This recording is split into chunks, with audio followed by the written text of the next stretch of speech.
everybody for coming out to our 2019 Black History event.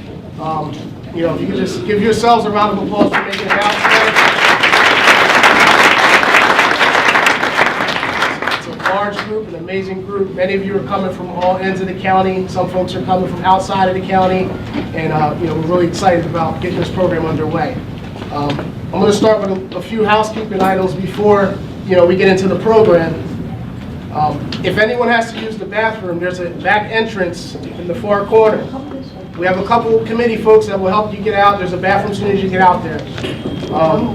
Also, at some point, we're going to take a break in the program, and we're going to have vendors that are in this room, and they're going to be open to share what they're here for and how they can assist you. So the vendors will be here as well. If you stay to the duration of the program, there will be refreshments. There will be light refreshments after the program. We have another room across the hallway. So we look forward to you staying the whole program. And last but not least, parking. Parking is tough out here. Usually it's a 2-hour time frame. If for any reason you have to go back out, then move your car across the street or wherever you need to move it. There is a 2-hour parking limit. We don't want anybody to get any tickets. So anytime you can excuse yourself out that back door also to move your car. It's a 2-hour limit. And with that said, we're going to get started. So first I'm going to bring up our committee chairperson, Ms. Doretha Fields, who's going to come up and welcome Ms. Fields.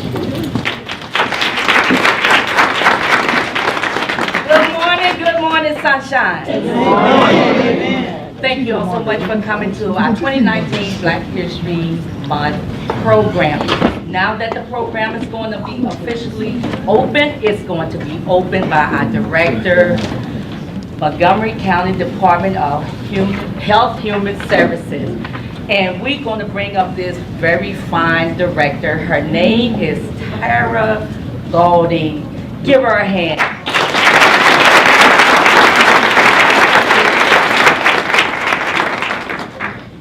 Hello, everyone. Hello.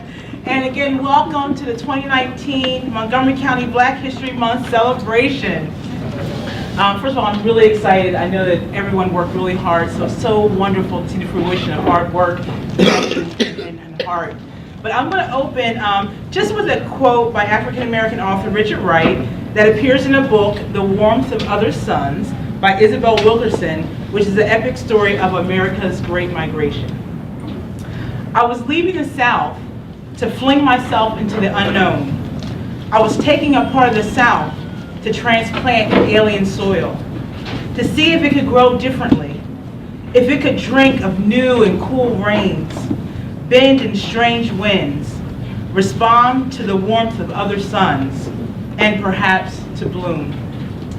So this year's National Black History Month theme is the Great Migration, which is a period of American history between 1915 and 1970, where more than 7 million black families moved from southern states to places such as Chicago, Los Angeles, Philadelphia, and yes, Norristown, all in search of a better life, free from the suffocating and often fatal daily atrocities of the Jim Crow South. So my grandmother passed away about 10 years ago from Alzheimer's disease. And the strange part about this disease is that although more recent memories eventually become impossible to recall, much earlier ones rush up to the forefront of the mind. So the distant past becomes the very tangible present. And that was both a gift and a curse. The gift part was that right before her disease wiped out all of her abilities to function in the present, we would talk for hours and hours on end. Sometimes she knew us her granddaughter Tara, and other times she thought I was her sister. Both were okay, they were fine. But what was the consistent was her stories about the Great Migration. When in 1939, as a very young 18-year-old mother and wife, she and her husband, my grandfather, my then 2-year-old uncle, and my uncle who she was carrying in her womb, fled Ashland, Mississippi in the middle of the night, taking with them only what they can carry, and really just in secret left on a train. She recounted how scared she was and how she really didn't want to leave. See, although there was a promise of a better life, it took an almost supernatural courage and grit to pack up and leave everything that was familiar and comfortable. Yes, even in the midst of deplorable conditions where lynchings were becoming far, far more regular, it was still their home, their place of birth. And yes, she knew even a promised land can have its thorns, its dangers, and the warmth of other suns could sometimes burn. But she and my ancestors journeyed on. The Bairds, the Coles, the Reynolds, made the long trek to Norristown, more specifically to Ann Street. I don't know if we have any Ann Street. All right, hey fam!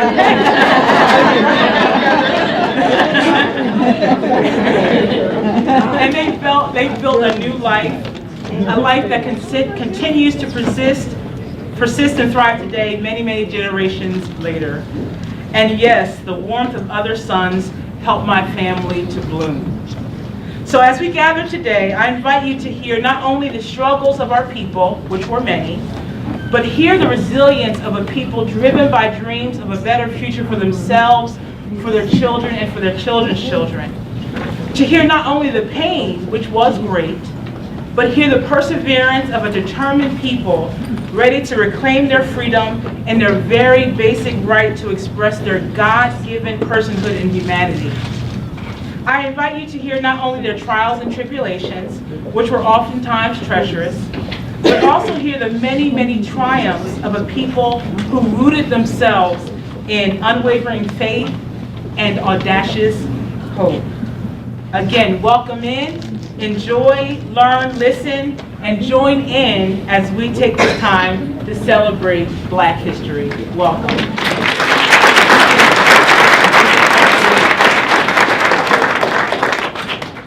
Thank you so much for that warm welcome. Right now, we're going to bring up a very fine young man that is diligent, devoted, educated, and dedicated to serving his community. He will be our host today. Welcome, Hakeem Jones.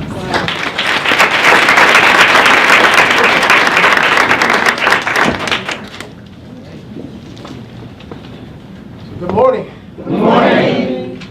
So we got some great things planned for you today. A very diverse program. What many don't realize is that Black history, it spans across many nations, many countries throughout the world, across the entire African diaspora. So as you sit here today, we want you to take it all in and praise and applaud the folks who took the time to come out here and share some wisdom with us. So with that said, we're going to get started. I'm going to bring to the stage our co-chair, Mr. Garfield Jackson. He is going to give our invocation. And one more housekeeping item. There's a potential fire drill that may or may not happen. It will not apply to us in this room. So if you hear any bells or if you see anything go off, please remain seated. It was a test. It was light. You don't control it. It's time to pray. Wow, we come this far by faith. That's right. Let us look to the Lord in prayer. God of our weary years, God of our silent tears, God who has brought us thus far along the way, our Father and our God who have become this day, Lord, to give you praise, to give you glory, and just say thank you for this day that you have made. Lord, we thank you for this Black History Month program, Lord. We thank you for all of our participants, all of our vendors, Lord, and those who will bring you words about the migration, Lord, from back in the days, Lord, when so many of our people moved from the south to the north, Lord, to be trailblazers for us today. Lord, that story, we all can have someone that we relate to that was made that trip from the south to the north and to the west.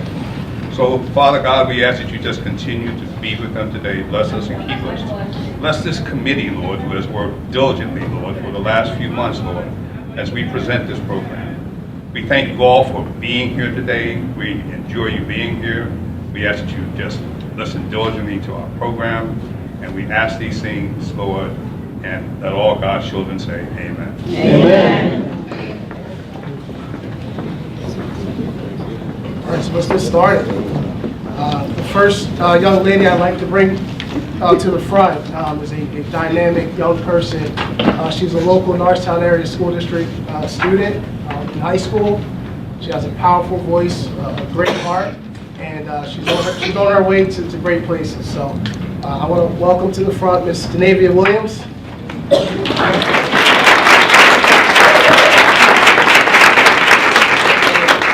you don't mind standing, she's going to sing the Black National Anthem for us.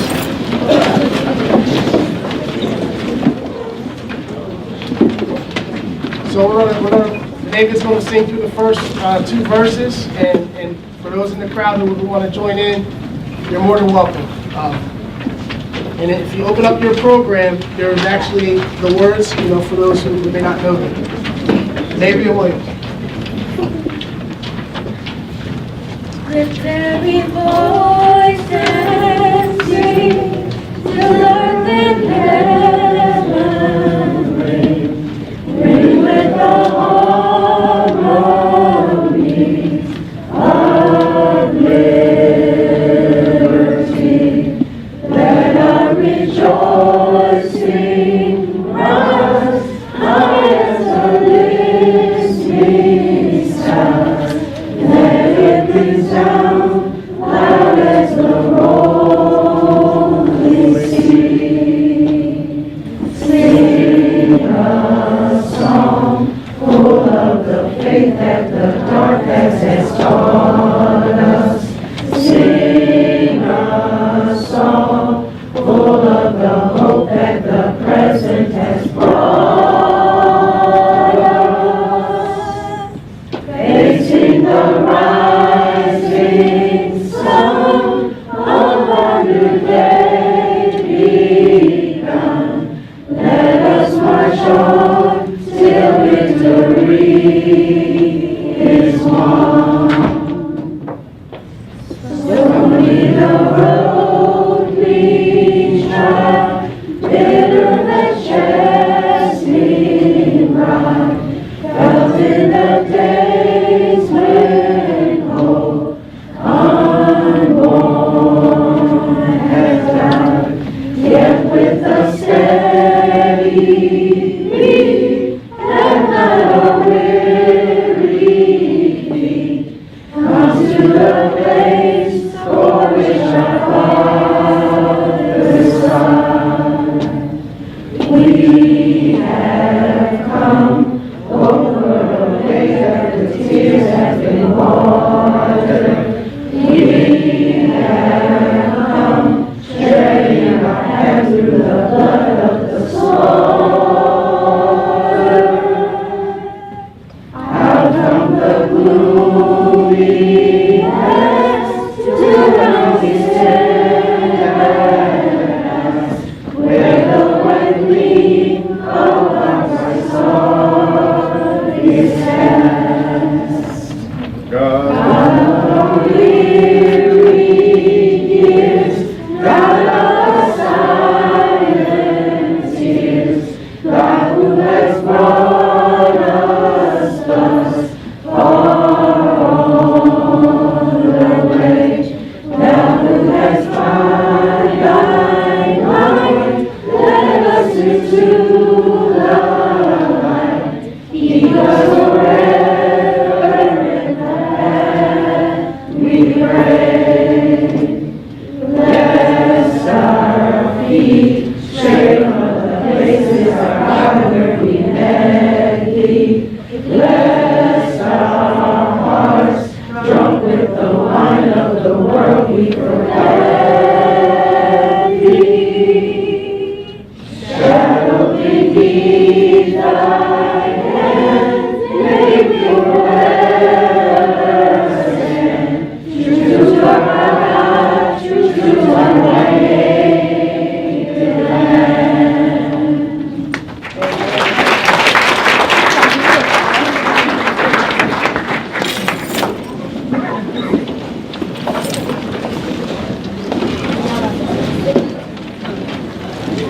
may notice that the program is not going to be exactly tailored to what you see in your document. You know, one thing the committee is impressed with is reaching a lot of people from many different places. So with scheduling and working with folks and working with their work schedules and our commissioners, so you'll see that some of the things aren't exact the way that they're listed in the program. So just wanted you to be aware of that. So our next group we're going to bring up front is our amazing Eisenhower Science and Technology Leadership Academy. Eisenhower Middle School, many know it as it's not far up the road. Their instructor, Dr. Barbara Weicker, has came to this event. They've performed all over the county, all over the region, and they never disappoint. So with that said, I want to bring up Dr. Weicker and her Eisenhower Choir.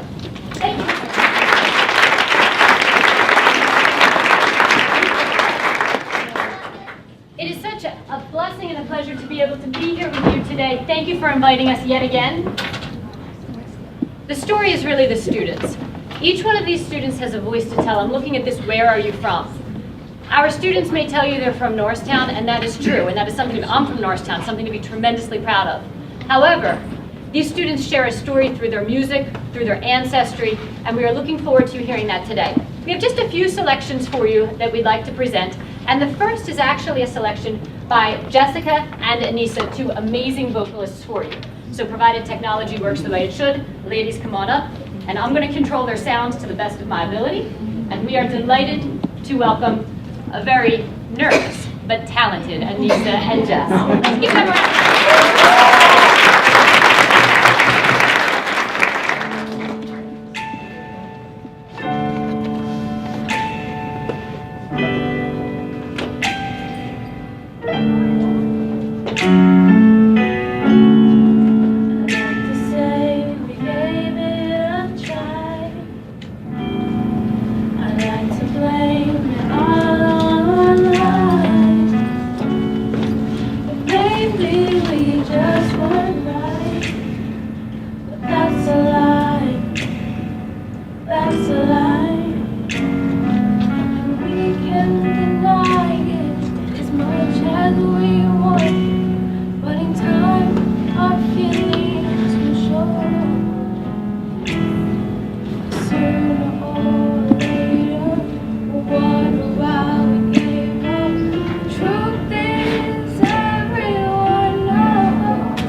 Right here in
together at school day after day with this. The first time I heard them sing that before right now was about 25 minutes ago. They said, we've got this. That's what 8th grade at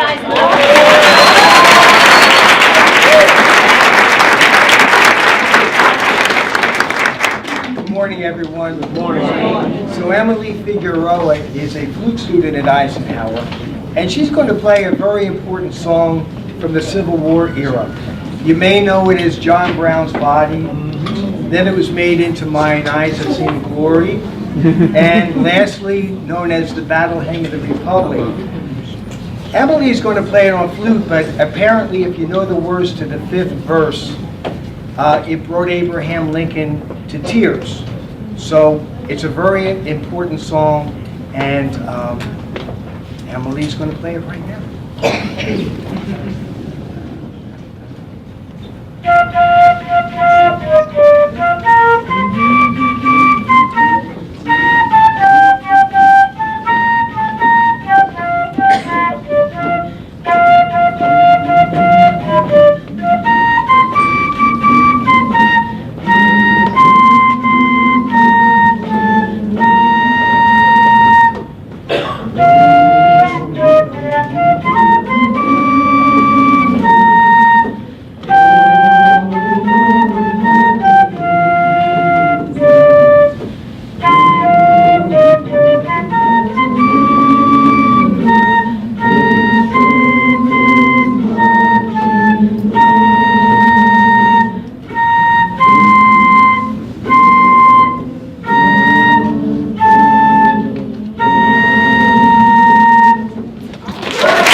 The same school that I've got to go to as a child.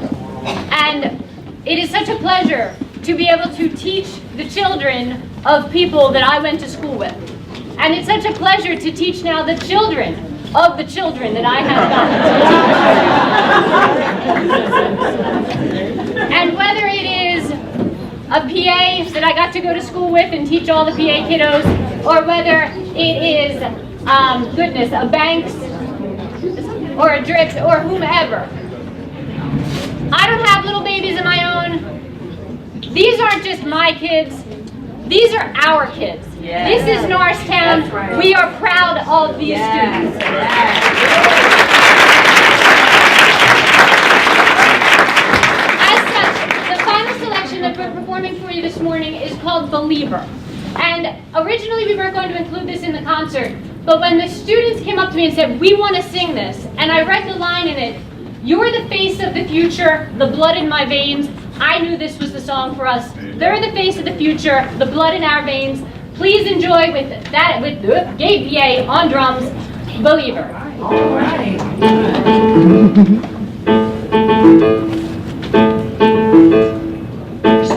First things first, I'ma say all the words inside my head. I'm fired up and tired of the way that things have been. Oh, ooh, the way that things have been. Oh, ooh. Second things second, don't you tell me what you think that I can be. I'm the one at the sail, I'm the master of my sea. Oh, ooh, the master of my sea. Oh, ooh. I was broken from a young age, taking my soul into the masters, writing my poems to the few that look at me, shook me, feeling sick from the heartache, from the pain, taking my message, from the pain, singing my lesson, from the brain, seeing the beauty through the.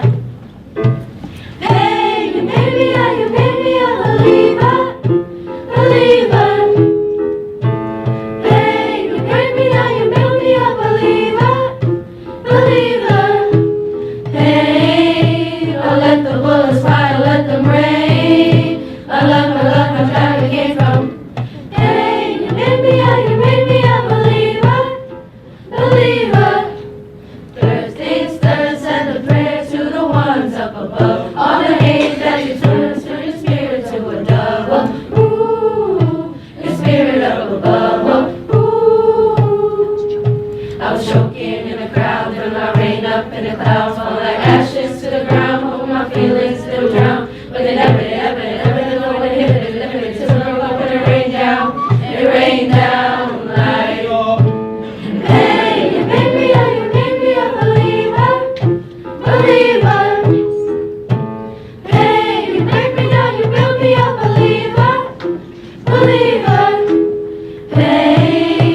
bullets fire, let them rain. My love, my driver came from.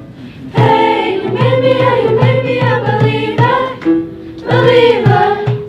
Last things last, are the grace of the fire and the flames. You're the face of the future, the blood in my veins. Oh, ooh, the blood in my veins. Oh, ooh.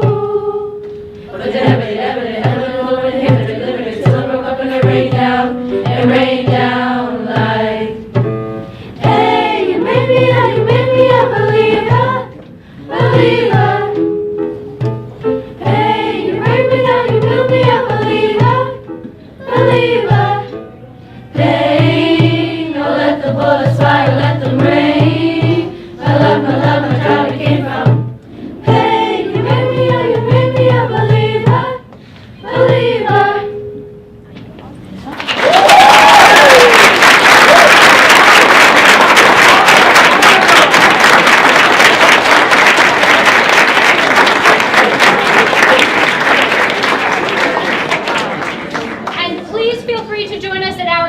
On April 9th at Right at Eisenhower. Come home, come back to Eisenhower. And of course next month, we know we celebrate Music in Our Schools Month. Get into the schools, enjoy the music. Thank you for having us.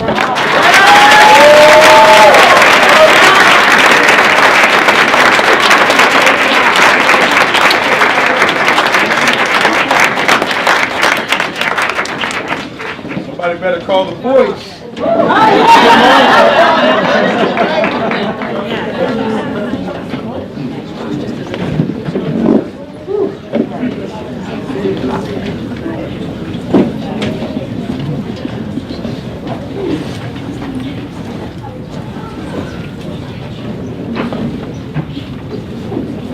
So while we recognize one Montgomery County school for being here today, I wanted to take a minute to recognize another group of students who traveled a good 30, 40 minutes from Salverton High School.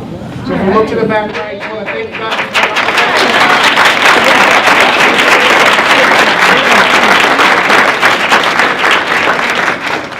coming. Salverton has a cultural awareness program, and their instructor, their teacher, thought it was important that they come out today and also take in the Black History event. So thank you guys for coming.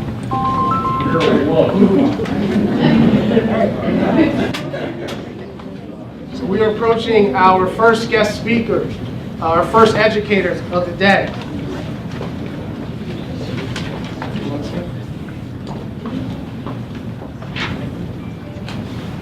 Glad to read the bio and introduce our speaker. We have Dr. Dele Babatunde, also known as Dr. Babs. Dr. Babs has an extensive experience in medical research, healthcare management, public health, public speaking, presentation, and publishing. He was a chief of a cardiac surgery at a major teaching hospital in Lagos, Nigeria. Dr. Babs authored 2 books and many articles on matters of the heart. He has many years of teaching responsibilities in private practice. Dr. Babs currently works at Public Health Management Corporation as an early intervention coordinator. He frequently goes to Africa for medical missions. He has the passion to inform and empower individuals to improve their lifestyles and reduce the risk of heart disease. Please join me in welcoming Dr. Babs.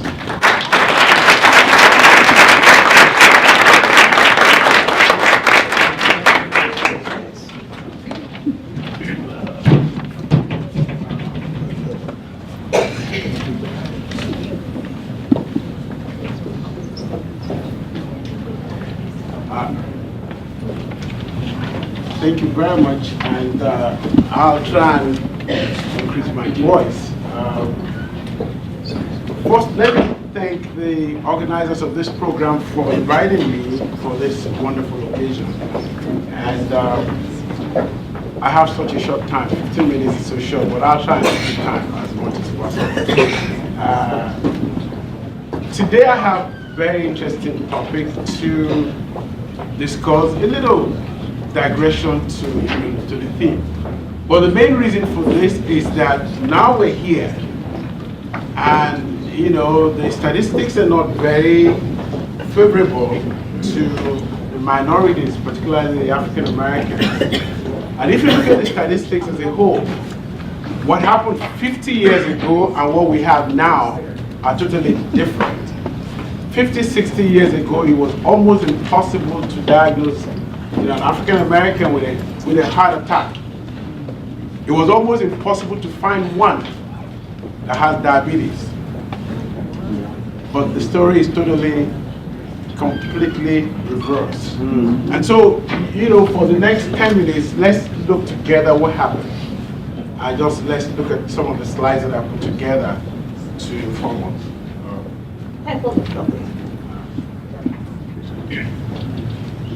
It shouldn't count against your 10 minutes. I can go on talking until I come. All right. So basically, if you look at the statistics, like I said, it's not very welcoming.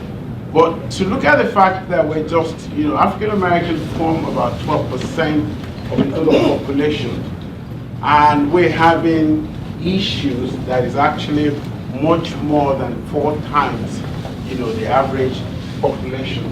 I call this the health disparities, and basically what are we saying? Majority health issues affecting just the minority of people. Something is wrong there, and we all need, we know some of the issues.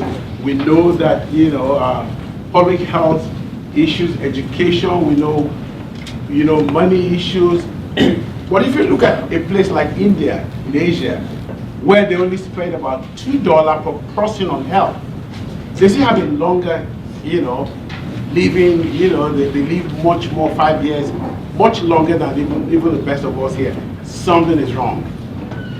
And so if you look, we all know that, saying that health is wealth, but I say that healthy education is actually wealthy education. So if you go, now, if you look at these issues, if I just go around here and say, how many people know someone that has hypertension?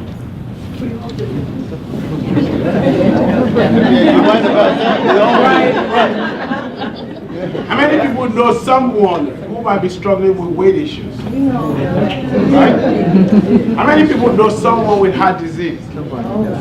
Right? And you know what? Stroke. Okay. Now, let me just pause at that. Stroke and most of what happens in heart disease is just the cholesterol moving around. The cholesterol blocks the vessel that goes to the heart. And once that blocks, that area of the heart dies. That's what heart attack is all about. Now, it is nothing but the fact that we consume whatever we eat, and over time, completely goes through those coronary arteries. And what are coronary arteries? These are small arteries that feed the heart to make sure the heart can pump for you. Now, same way, it is the same cholesterol that blocks the vessels to the brain. And once it's blocked significantly enough, you have a stroke. I found that it's the same cholesterol that blocks the artery to the penis. And so when you start having ED, erectile dysfunction, which most men don't want to talk about, actually that happens 2-3 years before stroke comes in. It's time. We're always told that, the best way to the man's heart is through the stomach. And sometimes we're careful that when you overfeed him, it doesn't perform. Now, look at the 10 causes of death in the US. Most of us are familiar with this number, right? But if you look at some very interesting figure, look at the heart disease, right? The first 3 actually represent about, 50% of the whole problems. Now, if you look at even the pathophysiology, stroke, like I told you, Alzheimer's, diabetes, even some of kidney disease is all connected to the fact that the artery is not clean. When a child is born with a very clean, it doesn't matter the color. That child has a clean artery and a clean heart. And by the time they're 18, depending on which family you stay with, by the time they're 18 to 20, half of that artery is blocked. So you're just struggling from 18 to however. And that's what happens. By the time they're 40, they're already kind of struggling to climb a flight of stairs. And that's what the problem is. Now, just like I said, you can see 50% of all deaths are just due to the first three. So I'm going to stay a little bit on the heart because we don't have much time to go to the to the rest of the issue. But look at the. All right. Now look at this. Figures. Now very quickly, this is just this is by CDC. Center for Disease Control. Even though this is 2003, this was supposed to warn us that look at the numbers, look at the disparity. This is even corrected to the 100,000 population. Look at the disparity, right? This is in heart disease alone. Look at LA. This is LA, Los Angeles in California, as far back as 2009. Look at this color. Simple, right? Now, once we're talking about the same, go back again to same thing. Can you see? And this is closer. We're talking 2010-11 now. Look at the next one, right? Now look at chronic heart disease. Look at coronary heart disease. Look at stroke. Again, look at the numbers, right? And these are corrected numbers. Now, look at this is more recent, 2014. If we said 2003 was far, far, far long ago, 15, 16 years ago, then what's happening now? Even as we speak, look at heart disease. As African American, what are we doing wrong? Look at cancer rate. Right? And look at diabetes, same thing. So in other words, we have to begin to think about something differently. And what do we need to think about? Let's 50 years ago it was extremely rare, like I told you, to find all this disease. We call them disease of affluence then. In other words, only people who can afford all the cheeses and all the meat and all those things. But we thought we were missing out. Right? We thought we were missing out. We thought we need to eat all the good cheeses and all the meat and all those things, and then we started eating them. Right? And what happened? We planted our food, then stress was not as bad as this. Most people did just one job. And if at all, most people slept 8 hours at home, right? But all of that changed. But we know, what do we need to do? We do definitely know that food matters. Whatever we consume affected all those statistics I showed you. Of course, exercise matters. Most of us don't like to exercise, but it does really matter. Of course, education matters. That's what we're talking about. Now, what happens? What do I eat? Most people will ask you, what kind of food do you eat? Food type, quantity? I don't have enough time to talk about it, but whatever happens is that we consume way too much food. The average American consumes about 5 to 6 times the amount of food you need to consume per day. And if you begin to have all those shapes with some things bulking up somewhere, it means you're even taking a lot more. Most of us eat about 2 to 3 times, and so we need to begin to talk about it.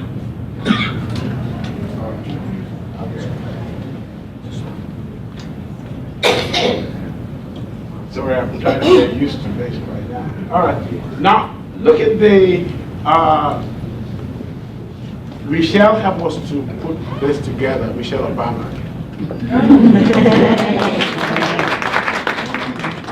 And look at this. This is about the best that we can find. This is what should be the ideal for us to eat. Most of us don't eat like this. That's a problem, right? Where you just have a plate of this. Most of the time we just have a bread and put a couple slices of stuff inside them. That's what we eat. Even the bread we eat are not whole grain bread. It's deliberate. The white bread is designed so that once you take them, within a couple minutes, they turn back into sugar. And so when your sugar level goes high, you're hungry again and you want to go back for more. That's why you have all the white bread.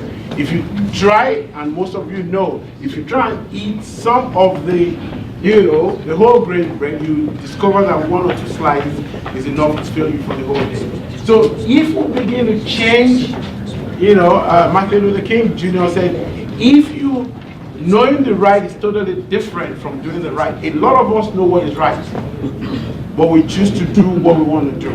And so if we choose what we want to do, we start getting results that we don't like to get. And Einstein says that's what, that's something that's not, if you do something else and expect another result, that is insanity, right? And I know that, we're here celebrating to think about what do we need to eat. Rochefort said to eat is a necessity, but eating intelligently is an art. So we all need to eat intelligently. And how do we do that?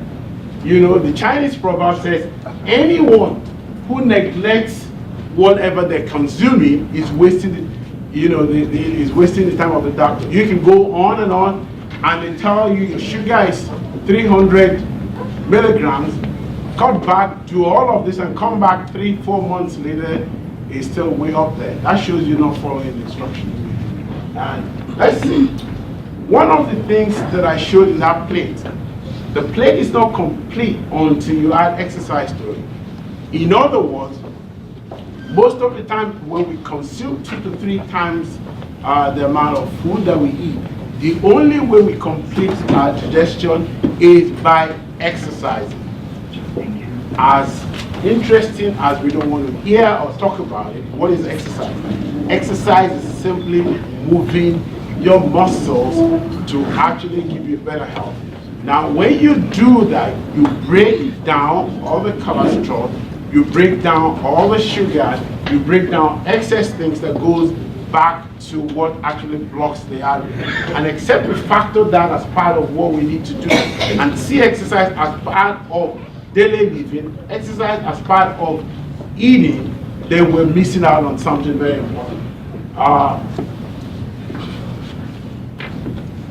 So Mark Sierra said exercise supports the spirit, keeps the mind in vigor.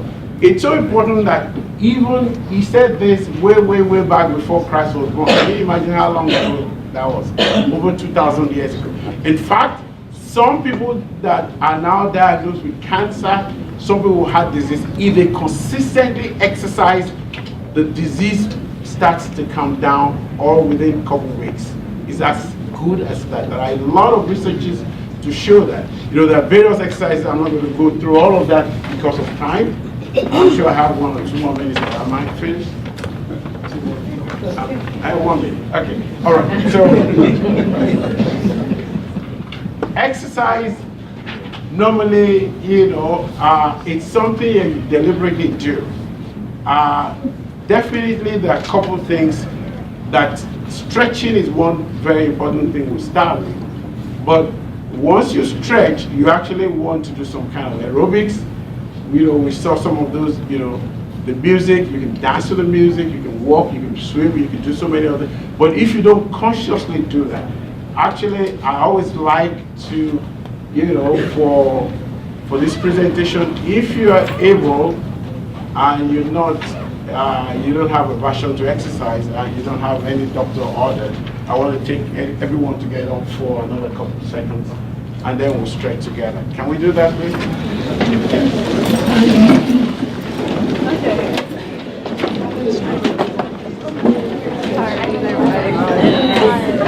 Stretch. Up. We can't do that. Down. Up.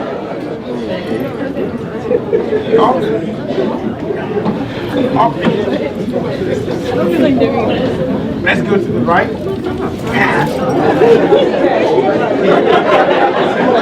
Right again. Right. Left.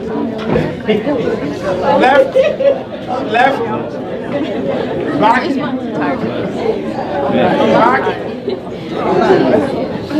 Back. Oh, I'm not doing that. Back.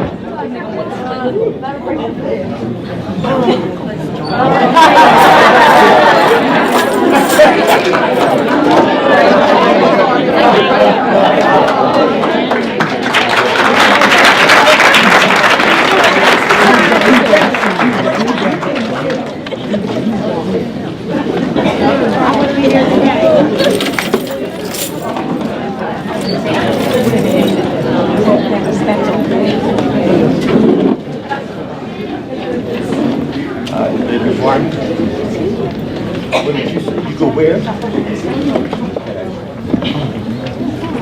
Gonna put you on blast.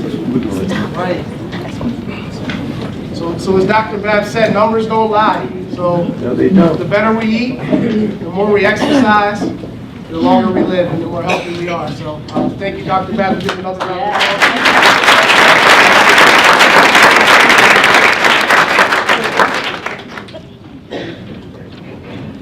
So who I'm bringing to the front next are three important and powerful folks here in our county. The Health and Human Services Department is responsible for sponsoring this event. And these three individuals, they oversee the entire county when it comes to the many services that are delivered, the many resources, the many agencies. So with that said, I'm going to bring up our county commissioners. I'm going to bring up our chair, Dr. Valor Cush, and she's going to introduce our team.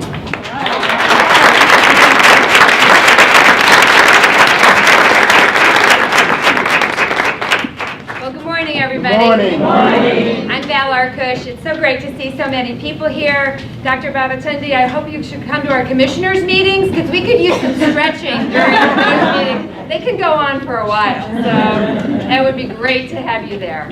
So I just want to welcome all of you on behalf of the county to this wonderful event. Our county is so fortunate to have a very strong and rich community, very diverse, people from so many different backgrounds and cultures, but a long, long history with the African American community here. We have people from every walk of life who contribute to every single business and educational and governmental opportunity, and our community is the stronger for it. I want to just thank Tara Godin, our Director of Health and Human Services, for helping to pull this together, along with the co-chairs, Garfield Jackson and Dorothea Fields. Let's give them a round of applause.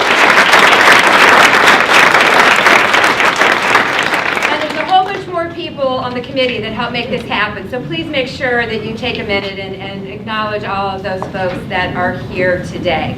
I also want to just give a special personal thanks to the two honorees today. Chief Talbot, are you here yet? They may not be here. And Stacy Woodland from the our only YWCA in the county. I don't know if she's here.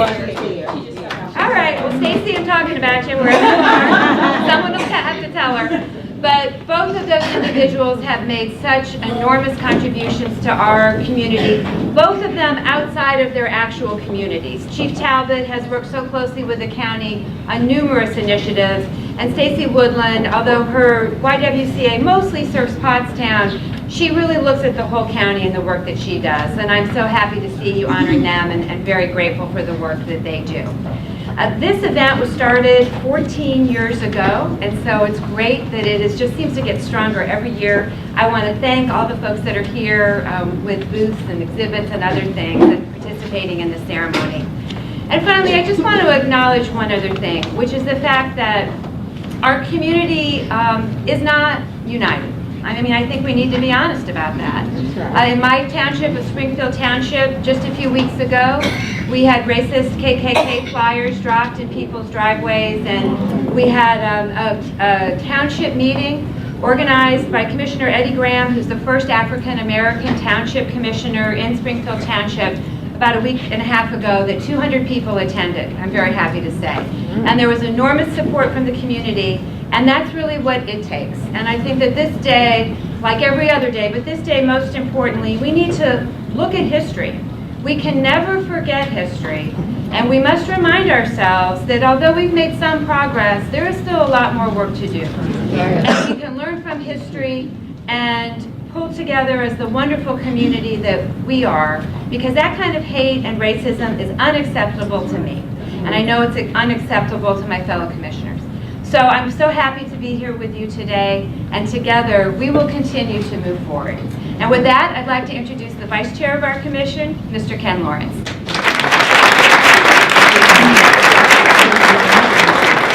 Good morning, everyone. Good morning. I was checking to make sure that it was still morning. We've been I going didn't good. talk that long. I'll be hearing about this later. So first of all, let me say last year I was honored at this as the first African American commissioner in Montgomery County history.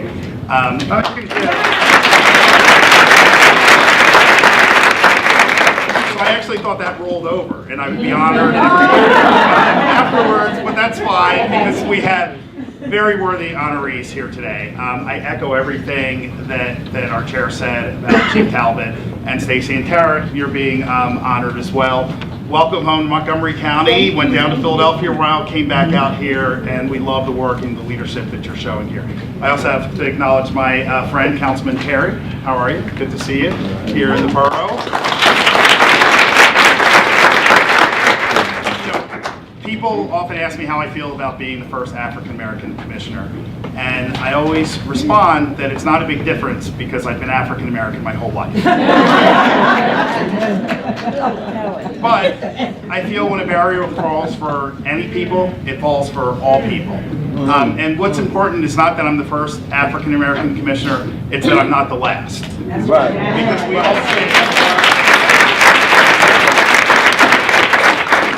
all stand on the shoulders of those who have come before us as a people.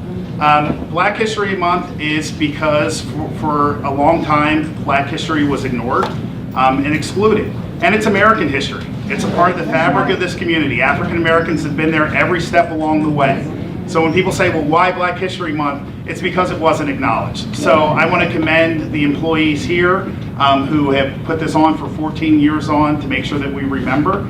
And I believe, some of the division that my good friend talked about is because some people don't want to remember. That's right. Or they want to change history. That's why it's important for us to stand together to acknowledge all people everywhere.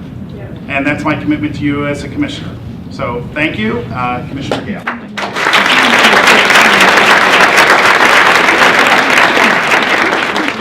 It's an honor to be here. It's great to celebrate the diversity of Montgomery County and Black History Month. As Commissioner Arkush mentioned, we're a very large county with over 828,000 residents, and with that comes great diversity. And our population is greater than 4 states in population. We're greater than Alaska in people, North Dakota, Vermont, and Wyoming. There's a lot of people. And that's what makes Montgomery County a great place to live, to start a business, to worship. And it's events like today that we can celebrate different cultures and diversity. And the African American community has a lot to be proud of over the years. There's giants in the African American community, whether it's in government, an African American president, whether it's in health and sciences and medicine with Dr. Ben Carson separating Siamese twins by the head, whether it's in athletics, Michael Jordan, the greatest basketball player to ever touch the court, right? In music, I'm a big fan of rock and roll. The pioneer of one of the pioneers of rock and roll, Little Richard. B.B. King, blues, soul food. I like all types of food. So that's what makes diversity special and makes us all unique individuals. We all are born with specific God-given talents and abilities, and every one of us is unique. No one's the same.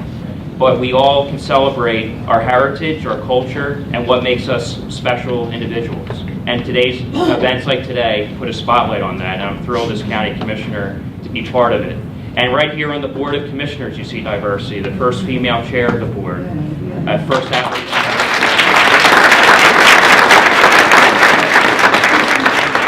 And myself being the youngest commissioner in the history of the county. This is the makeup of the board that the residents of Montgomery County chose to represent all the diversity that we see across the 62 municipalities that make up Montgomery County. And it's an honor to serve all of you as your commissioner. So thank you very much. I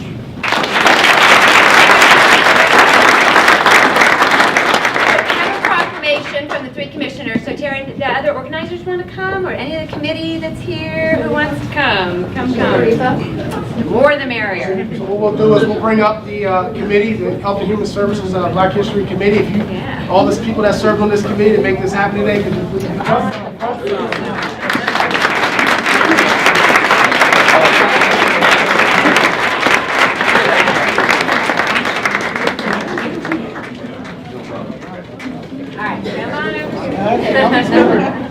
So we've had many lunch periods, 1 hour, not 1 hour and 2 minutes, but 1 hour. Many Wednesdays leading up to this event, going back to as far as October. So this group up here, some work in the building, some work outside the building, but we had to make sure we got back to work too. But over those few months, this is who's been planning this event. All right, get us all in, Barbara.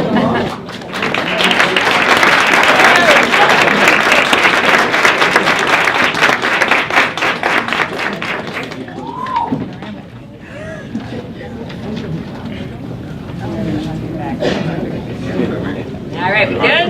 All right, thank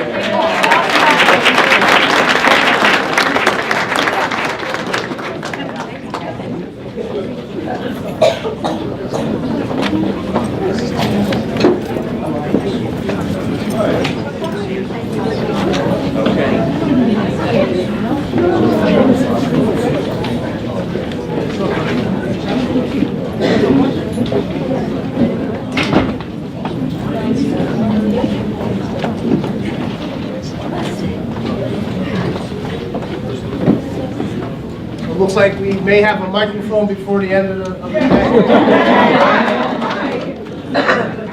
All right, we're gonna move along. We're gonna bring up another performer. I would like you guys to welcome me in giving Michael Gonzalez and Sasha Mendez a round of applause.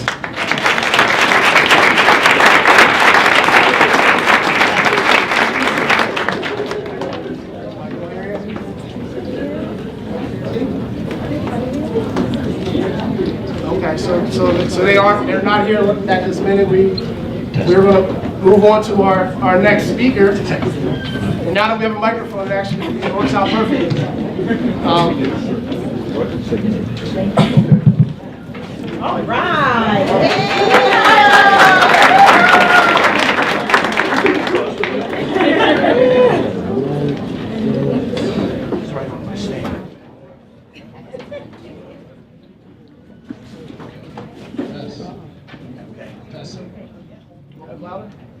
Testing. All right, here we go.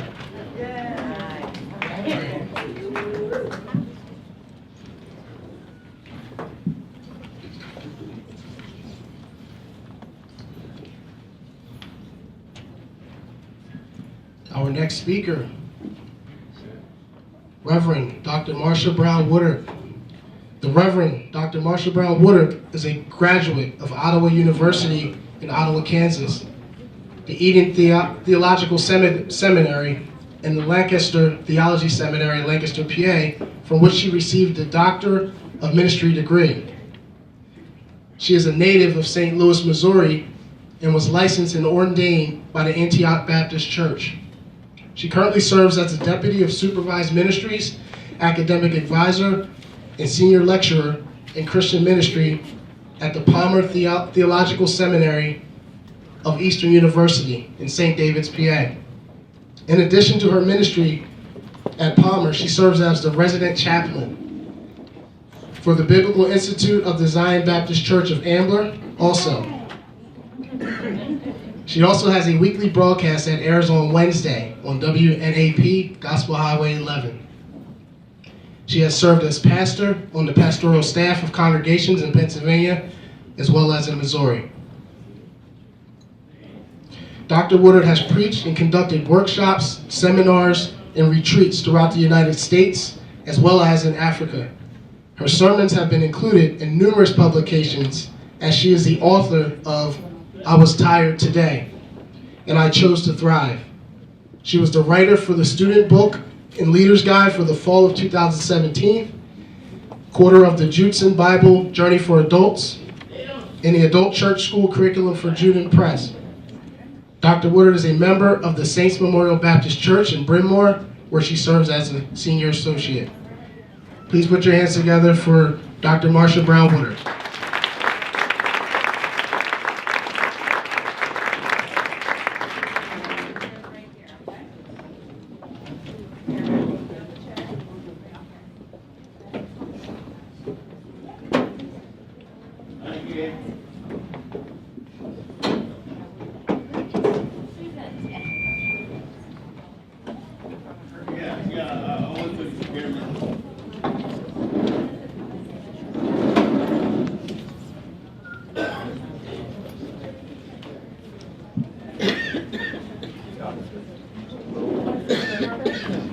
Just gonna move something so that they have some space for that picture.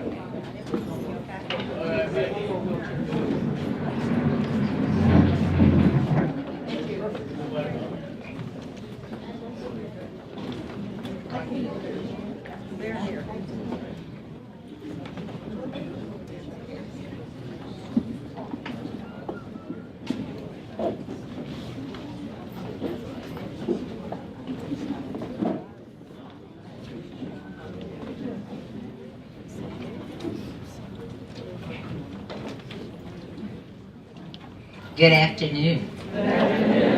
It is indeed a joy to be here and grateful for the invitation. So many have already been acknowledged, but it would be remiss not to do that.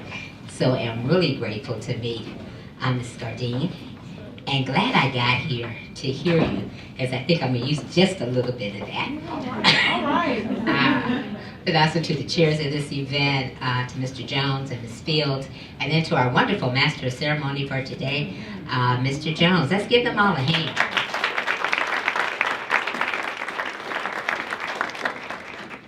And there are many members of the committee, but one of those is also a member of Saints Memorial, and so surely want to do a shout out to Ms. Lynn Willis. Amen.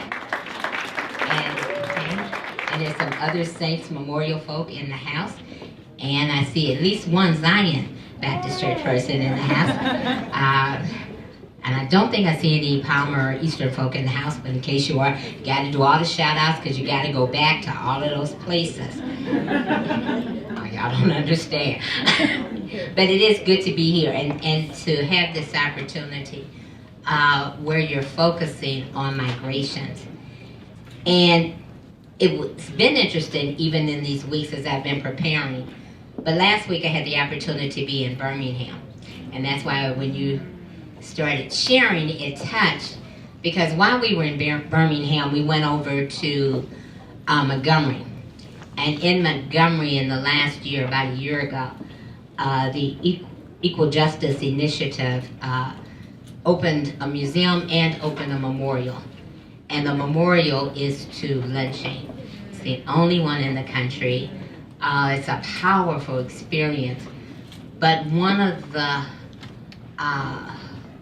things that was clear is that we were reading the names of people whose lives were cut short. But what we also didn't have were the stories of people who left quickly in the night because there was the potential that they would have been one of the people who we were seeing. And so as you shared this morning, it just brought all of that back because it is a rich history of how people have survived and how people's families have had to endure after traumatic and horrible acts. But also while I was there, I got to visit the Civil Rights Institute in Birmingham. And while I was there, I saw this quote. And the quote was, "The power of education." It said, even in our worst struggles, our forefathers knew that part of advancement and growth began with a sound education. And in the time I was, meditating, getting ready for today, so the quote really stood out. But it's really helped me because as I try in these few minutes to do some talking and thinking and reflecting about the history of education, is that it has been key. So as far back as we could go as African Americans, we would be able to tell the story of education. And they've asked that we sort of focus on the 20th century. So I'm fast forwarding through all of that. But as I got to the 20th century, one of the persons who I met early on and started hearing about when I moved to Pennsylvania was Miss Maisie Hall. Her name is not known by many, but she spans most of the 20th century. She lived in Mount Pleasant, which is now Wayne, which is just on the edge of Montgomery County. Depending where you are on Upper Gulf, you can actually get a little bit of Montgomery County, and then some Chesters. It just hits some of everybody. But I like her because she helps to see what migration looked like. She was born in 1902, and she lived to be 103.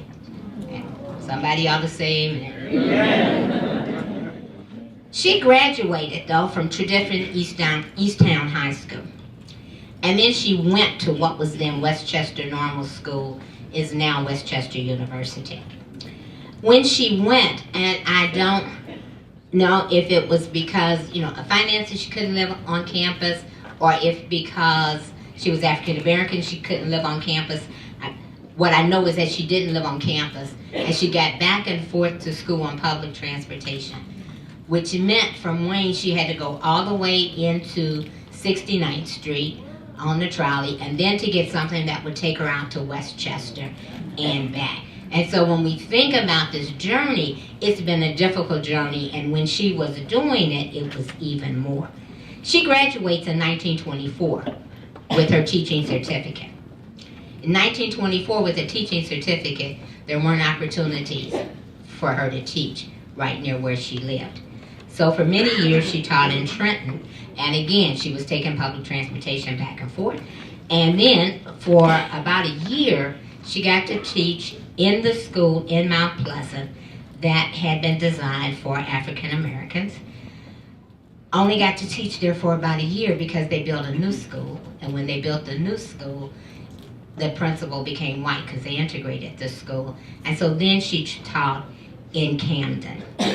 So in her years as a teacher, and we think of education, person who was well trained, who was African American, not able to teach in the district where she is, has to make that travel in large numbers, and there are not many people doing it in school systems. And that gives us one snapshot of some stuff that was happening. Another way to look at a snapshot is the institution where I hang out. And for many years, it's Eastern Baptist Theological Seminary. We're now Palmer Seminary. But our roots, Eastern's roots, were in Philadelphia. Our first home was on Rittenhouse Square. But in 1940, we moved to Montgomery County, right on the edge of it, in Wynwood. Right there, City Line, in Lancaster, right on the edge. We just barely made it in.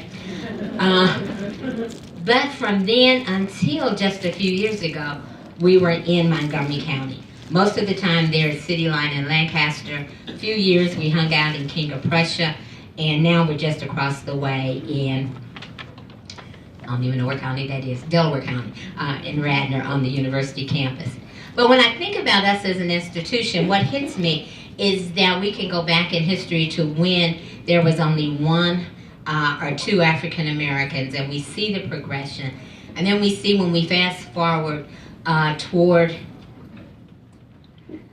getting toward the last quarter of the 20th century, an increased number of African American students, also Latino students and international students. But also as you get into 80s and 90s, the increased number of faculty members and administrators who we have had and who have served. And so we see a migration of where education has continued. When we peek around Montgomery County, though, there are tons of educational institutions, all that have their own story. And just did a quick look. There's Arcadia, Bryn Athens, Bryn Mawr, Gratz, Harcum, Manor College, Biblical, which is now Missio Seminary, Montgomery County Community, Penn State, Abington's campus, the Reconstructionist Rabbinical College, Rosemont, Ursinus, Westminster. So Temples has a campus in Ambler. So Montgomery County has tons of educational experiences, and that's just at junior college, college level, seminary level, not counting all the school districts. at the local level. And we see how all of that education changes. And so when I look at what's happening at the college level, I would say that many of them would have similar stories to ours, where there are times where there are small numbers of African Americans, and then that number increases. For 30 seconds, want to think though at the elementary and middle school, our church is in Lower Merion. And one of the challenges in some of the school districts, I know it happens there, and I know enough of the county to say that it has had to happen in other districts, is that there are historic pockets that have been African American communities. So near Lower Merion, we have a pocket in Ardmore, a pocket in Bryn Mawr, a pocket right in Haverford area. And those are pockets where African Americans have migrated to the community. There have been African American students for many years and generation in the school systems, and that number has been consistent. But in the 60s, as housing opened up, there also have been increased numbers of African Americans who have moved in other parts of the community. So not necessarily in the historical blocks and pockets that were sort of designated as African American, but they have moved in. And so that also has led to an increase in education. But when I think of Lower Merion and I think of those school systems, what has been the challenge is that there always are fewer teachers, and those children get to see fewer people who look like them who teach, and there have been fewer persons serving on school boards. And so in Lower Merion, it's been in just the last few years where there have been African Americans serving on the school board, and that's Ms. Robin Lynch and Reverend Virginia Pollard, who have both served. And then in Tradition Easttown, which is just outside of Montgomery County, they have their first African American school board members just a couple of years ago now, Reverend Scout Dorsey, who is now their first African American president, and Elder Kyle Boyer. And the final little piece as I try to wrap up, because I got to be close to 10 minutes, as we look at the college level and this whole thing of migration, wonderful thing happened at Harvard this summer. Because at the end of the summer, with an appointment of Claudine Gay, she became the first woman and also first person of color to serve as Dean of the Faculty of Arts and Science. And her appointment meant that Harvard, for the first time, had 4 of their schools led by Black women. Earlier appointment had been Michelle Williams, who was the first Black woman to lead the Longwood-based School of Public Health. Tamikio Brown Niganard is the first female African-American dean at the Graduate School of Education. And Bridget Terry Long is the first female African-American dean at the Radcliffe Institute for Advanced Studies. And so it shows a piece of progress, a very important piece. But there is much work to be done, because college presidents are still majority Euro-American, and where college presidents of color serve are frequently at African-American institutions. Community colleges have done a much greater job of having African-American presidents and students and faculty and administrator, but there is lots of work to be done.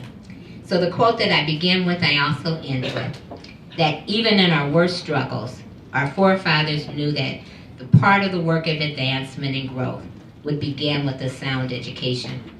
And that is still true for us today, that as we join in the work that's been done, to see that there are more persons of color serving at every level of the academy, then that will help make the difference in how our children are educated. Thank you so much for inviting me to my hearing.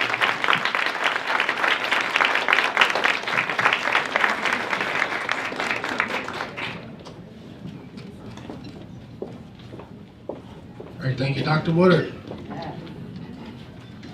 All right, we're going to get back to our performance.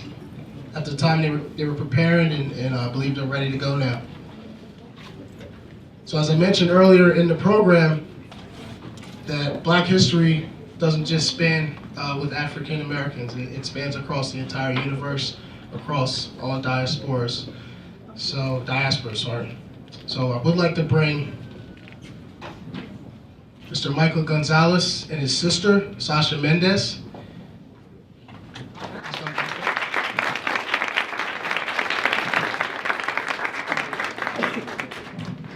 Hi everyone, my name is Michael. How are you guys feeling? Great! This is my wonderful sister. She works at the courthouse and we're very happy to have courthouse representation. Yes. What we're going to try to demonstrate for amateurs, thank you, and in the truest sense of the word, we love this. What you're going to be exposed to is something that's different, something that's unfamiliar, and it may even be scary or confusing. What I ask is that you listen, see, feel for commonality. Do you see yourself? Do you see something that you're familiar with? Do you see yourself, your family, your roots? Thank you.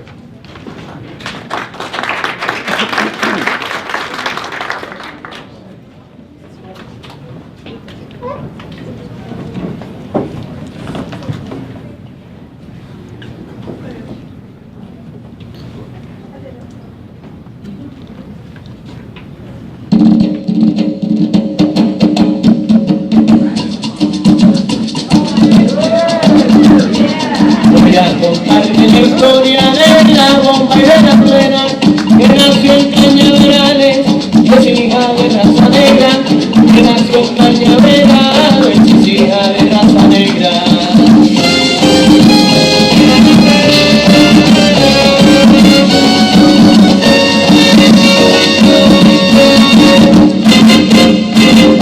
Para el tiempo de las abuelas, a mí me tocaban bomba y los maderos tocaban plena. A mí me tocaban bomba y los maderos tocaban plena. Los mayordomos se van a dormir la siesta, buscaban los instrumentos y comenzaba la fiesta. Buscaban los instrumentos y comenzaba la fiesta. Para el tiempo de las abuelas, a mí me tocaban bomba y los maderos tocaban plena. A mí me tocaban bomba y los maderos tocaban plena. Lloraban las margaritas y borraban las azucenas, viendo como los esclavos arrastraban las cadenas, viendo como los esclavos arrastraban las cadenas. Para el tiempo de las abuelas, a mí me tocaban bomba y los maderos tocaban plena. A mí me tocaban bomba y los maderos tocaban plena. Escuchaban los machetes que usaba la raza negra, y el sudor de los esclavos fertilizaba la tierra, y el sudor de los esclavos fertilizaba la tierra. Para el tiempo de las abuelas centrales azucareras, a mí me tocaban bomba y los maderos tocaban plena. A mí me tocaban bomba y los maderos tocaban plena.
Woo!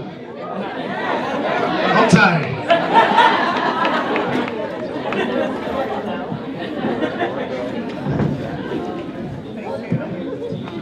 So anybody that's been up to the Child Care Information Systems office, you'll probably meet Mike.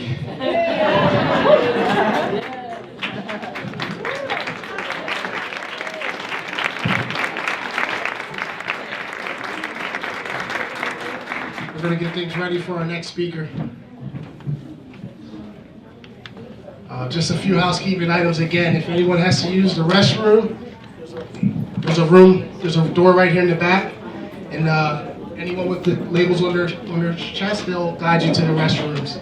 Also, there is a 2-hour parking limit. So if you have reached that time, feel free to also go out. You can move your car across the street or somewhere else. Don't want anybody to get any tickets. All right. So we're going to bring our next presenter, educator, up. My first interactions with Brother Shamari was through the 900 word radio station, one of the few black stations out there. I had a 20-minute commute to Chester every day at the time, and I was always fishing for good information on what's happening in my community, some of the things that we don't always hear in the mainstream media. So, Brother Shamari is an activist, an author, a speaker, and a training professional. He's an educator who focuses on developing consciousness of raising and transformative learning experiences for those committed to overcoming oppression, injustice, and racism. He is also a part-time lecturer and adjunct professor at the University of Pennsylvania's Graduate School of Education and the School of Social Policy and Practice, co-teaching a class he has developed focused on effective psychoeducational interactions with black men and boys, and a former charter member of the Mayor's Commission for African American Males in Philadelphia, where he served as a chair of the Educational Committee.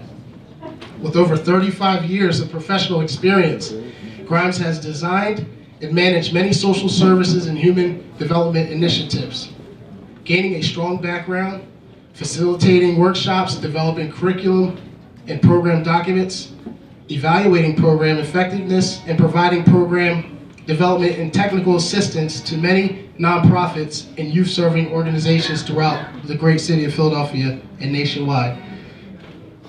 Eric K. Grimes, Brother Shamari.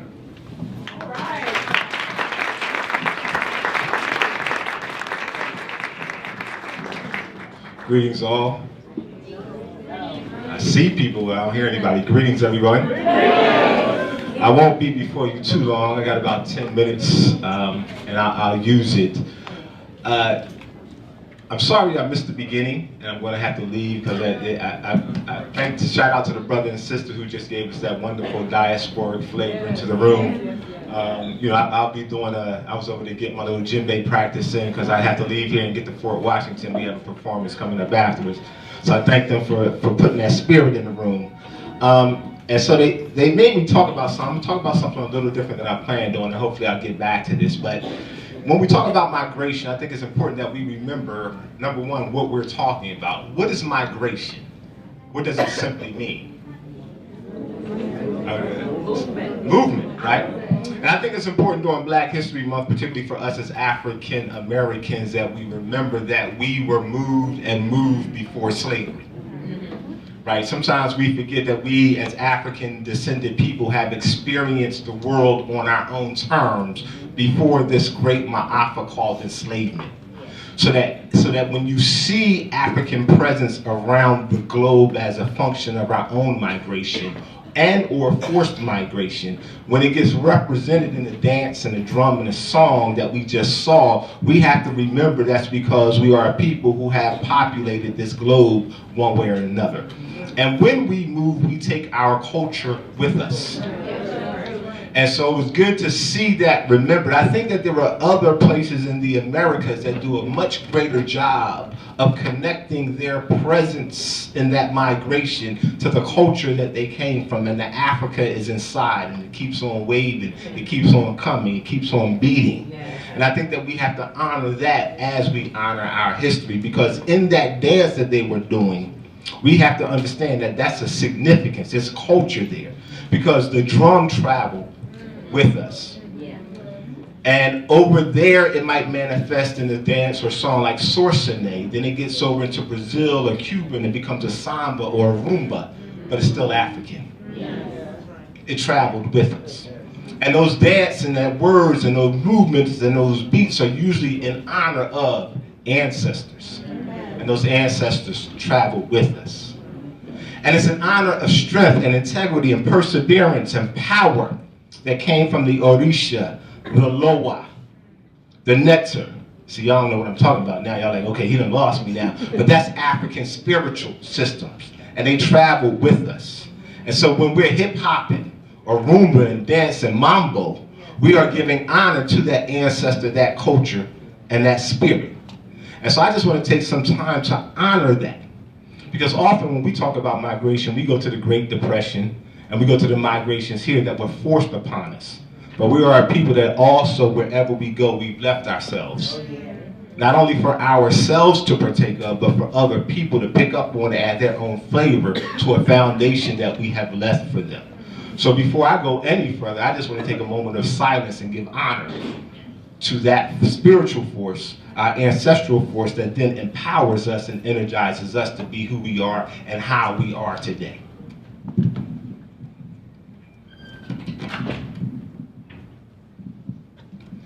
Ashe. So now what I would like to do is we're going to migrate in this room. I'm a teacher, so I don't really do lecturing a lot. I try to create experiences, hopefully, that people can teach and learn themselves through. So I'm going to use this room right now, and I'm sorry that our young people have left, because I actually wanted to land in a place around campus that was designed for them, but we'll make it work. I just need you all to migrate within this room and find someone who, on the face of it, you don't have a connection to. And then I just want you to share a migration story, because we are all here as a result of some form of migration in our history. Am I making that up? All right, so we're all here. So we all have, whether we know it or not, we have migration stories. They form us. I don't care whether you migrated from North Philly to South Philly, or from North Africa to South America, or from Northern Ireland to Northeast Philly, or Norristown. We got migration stories. So I just want us to take a couple minutes, stand up, find somebody that on the face of it, you don't share a commonality with. Then I just want to give you all a little bit of time to share your migration story one with another. Oak Street, Orange Street. That's where I'm migrating.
Let's take about 2 more minutes.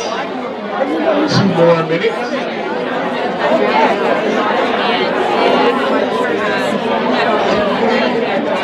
Oh my goodness, that's amazing.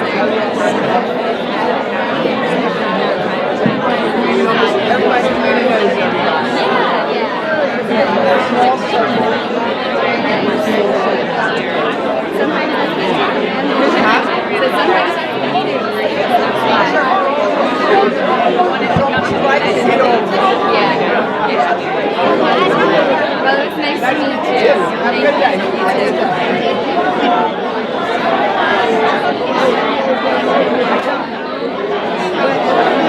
One more minute.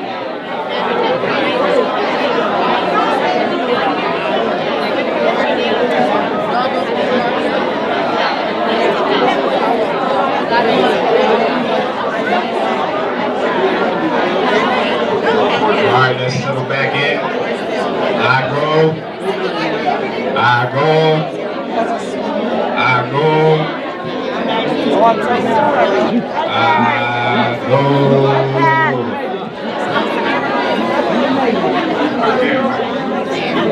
All right, y'all, let's do this.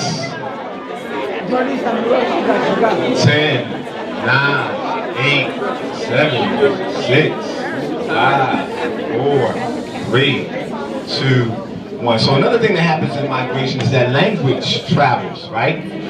So I now am forced to speak in a language we call English, or actually I call Ebonics, you know, because of some migration in positions, but also I make it a point to add some elements of where I came from. So when you hear me say Ashe, it's a spiritual affirmation, most often associated with the Yoruba people of Nigeria as a form of saying, I acknowledge the word that you say, I affirm it. Similar to if you were in church saying amen, which many of us don't know is a Kemetic term, by the way. But we're not going to get into all of that. So when I say I go, amen, it comes from the Akan people in the Twi language, meaning I am ready. Can I get your attention? And amen is your response saying, I am ready, you have my attention. All right, so just to drop some migratory terms on the team. I'm gonna wrap this up real quick. I'm gonna try to do some justice to what I was going to do and where I was going to land. Let me do a quick exercise, call and response. I'm gonna say a word, I just want you to repeat the word, and then I'm just gonna ask you a question after the word. I want you to answer the question as quickly as possible. So for example, I'm gonna say silk, I want you to say silk. Silk. Silk. Silk. Silk. Silk. Silk. What do cows drink? Milk. Great. Let's do one more. Pots. Pots. Pots. Pots. What do you do with a green light? Stop. My work here is done. I ain't got nothing else to offer. Except clapping. Because for the record, cows drink water. They provide and give milk. How many of you all drove to get here? Because you must have caused a lot of accidents stopping at a green light. Right? And I hope you're not walking, because then you might get hit or hit someone. For the record, at a green light, you go. Right? So the question becomes, what happened to y'all? From the sense I know you have, to the foolishness you just pronounced. Is there anybody in the room that can tell me what happened in that bridge moment between the sense I know y'all have and the foolishness you just declared? And I know it's a question. Because we got to know what happened to us. That's what Black History Month is about, right? We got to know what happened. You can't help nobody if you don't know what happened, right? I walked in the building, it says something about helping services or human services. So if you're going to be of service, you got to know what happened. I see your hand over there. You want to teach us. Stand up and tell us what happened. Yeah, don't get shy now. And I said it was the sound. What you mean? So when you said pot, you automatically assume stop because they sound the same. Okay, right. So I primed you. Which is the job of what? Media, history, education, religion. To prime you and to transform. Move what you should know and already know and make it something else. And usually it's to serve the interest of the person transforming you, right? Right? So what I want you to understand is that when we talk about migration, we talk about people who are forced to break and hopefully remake a community. Migrations break community. What you're used to gets shaken, it gets destabilized, it gets transformed, and if you're well enough, you can remake that, but that doesn't always happen. Migrations are not historical, they're happening right now. We just call it gentrification. I'm from Philly. We're fighting a war against gentrified migration right now. Because they're trying to move me and my people from one place to another. And in order to do that, they have to transform what you think about us to make it okay for people to say, that's not a big deal. So other people won't come to your assistance because their image of you has been played with, just like I just played with your mind. And I didn't get paid $30 million or $100 million to do it.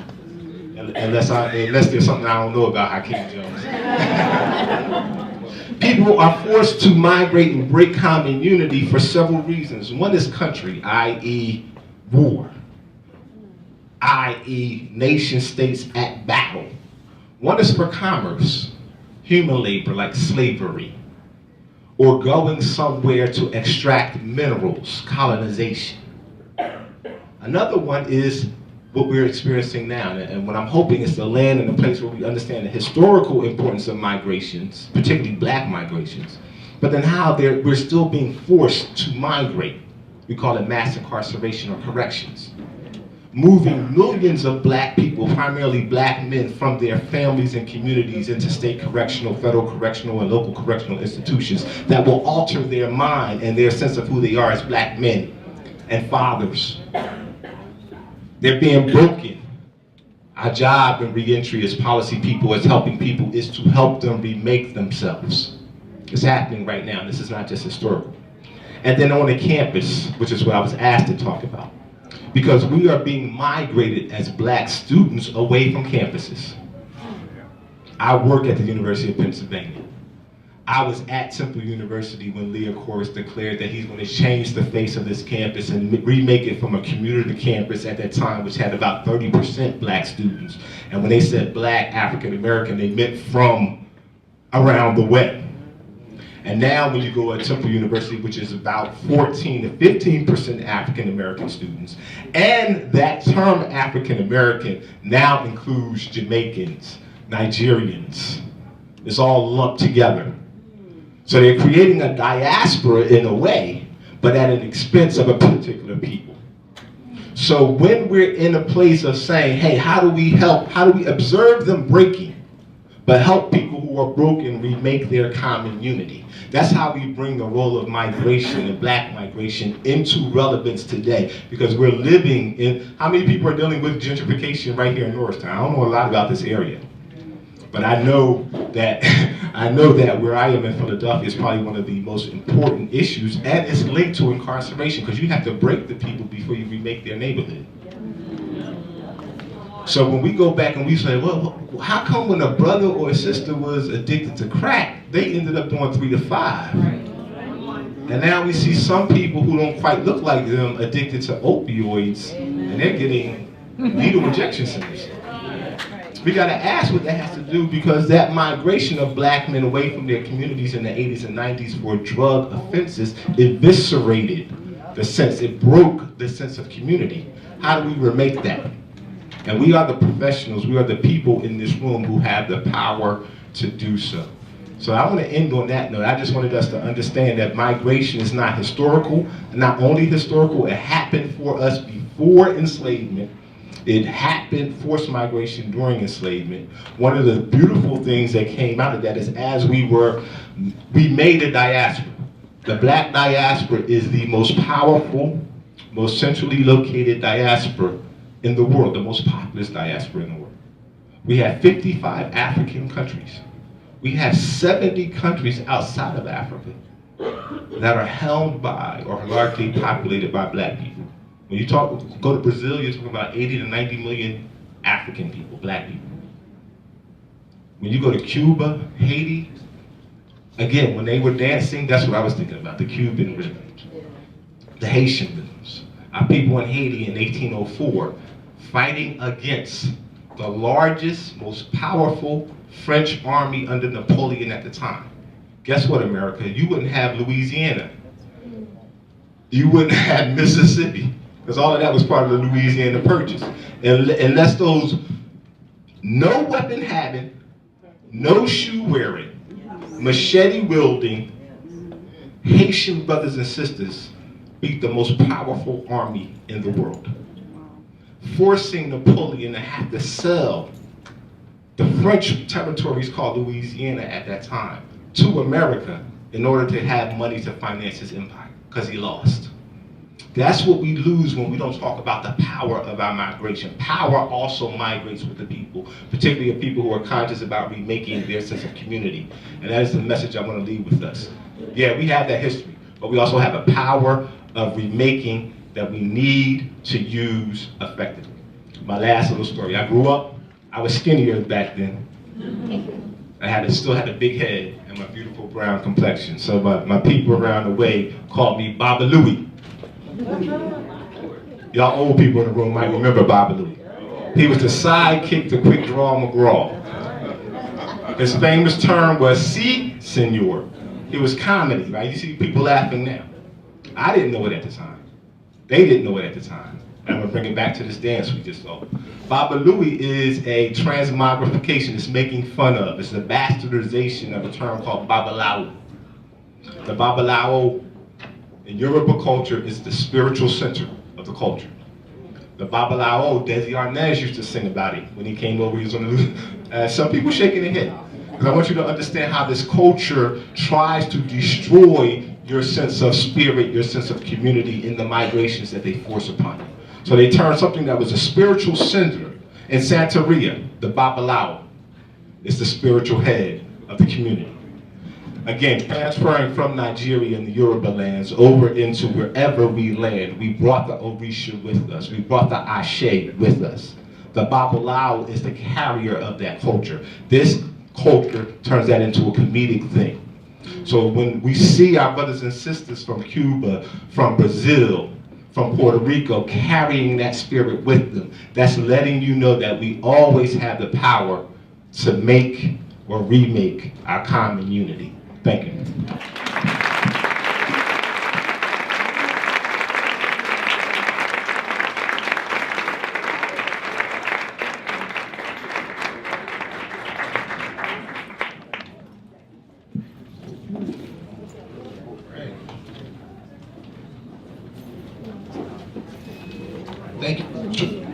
Thank you, Brother Shamari. Is Fred Blankenberg in the room? Yeah. Okay. So we're gonna get started with our next performer.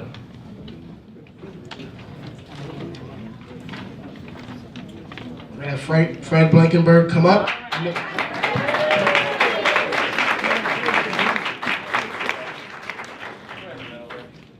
Fred will introduce himself, tell you a little bit about what he does here in the building, and then we're going to enjoy his performance.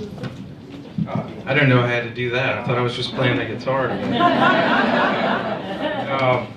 So I'm a senior supervisor with the Office of Children and Youth, and we supervise, I supervise 2 units, the Family Support Unit and also the Family Engagement Unit at Children and Youth. Thank you.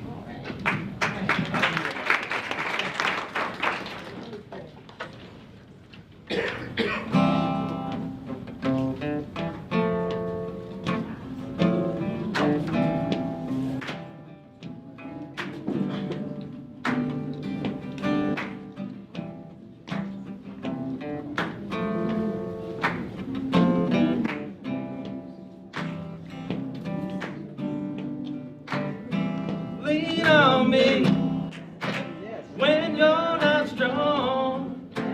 I need a friend, someone to carry on. Won't be long till I need a friend, somebody to lean on.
Shout out to the black choir in the back.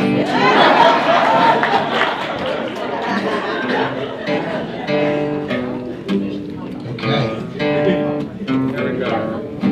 Oh, pirates, yes, they're rabbi. Sent out to the merchant ships. Minutes later, they took I to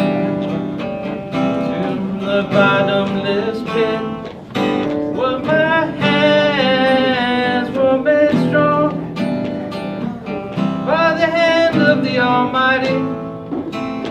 We found in this generation triumphantly. Want you here to sing these songs of freedom are all I ever had. Redemption song. Emancipate yourself from mental slavery. None but ourselves can ease our mind. Have no fear for atomic energy, 'cause none of them can stop at the time. How long shall we kill our prophets while we stand aside and look? Some say it's just a part of it. We've got to fulfill the book.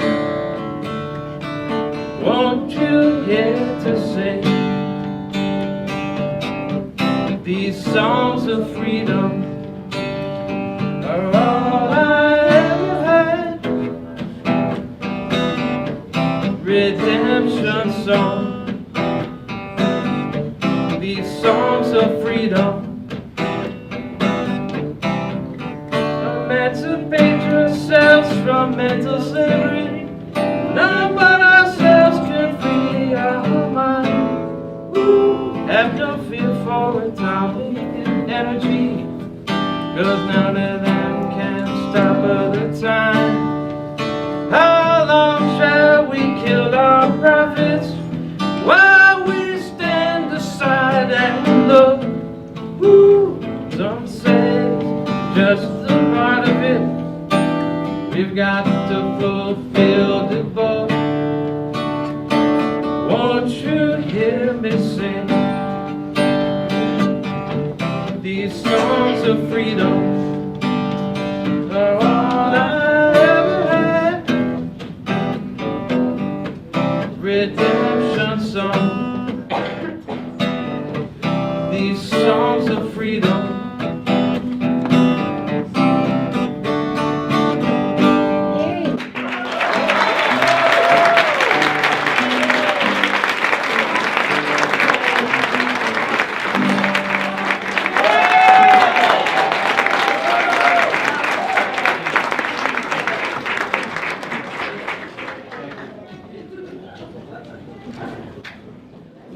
Have a good day.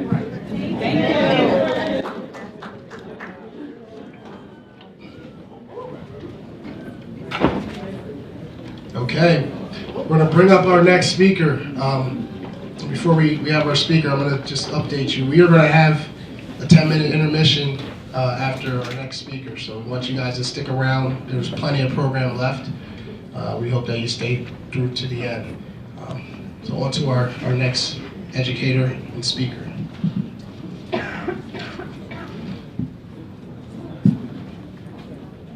Maurice A. Tony Davis. That's enough.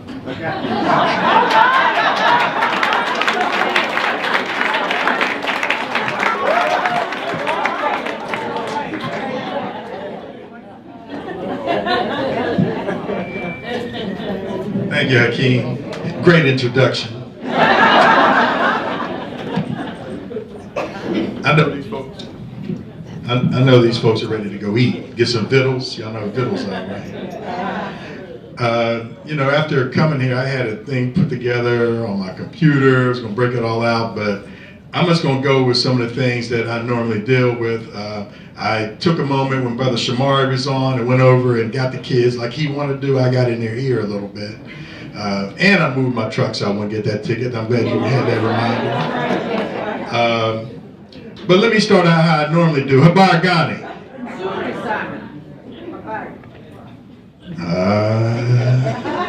Your response is supposed to be Njema Habargani. Why is that?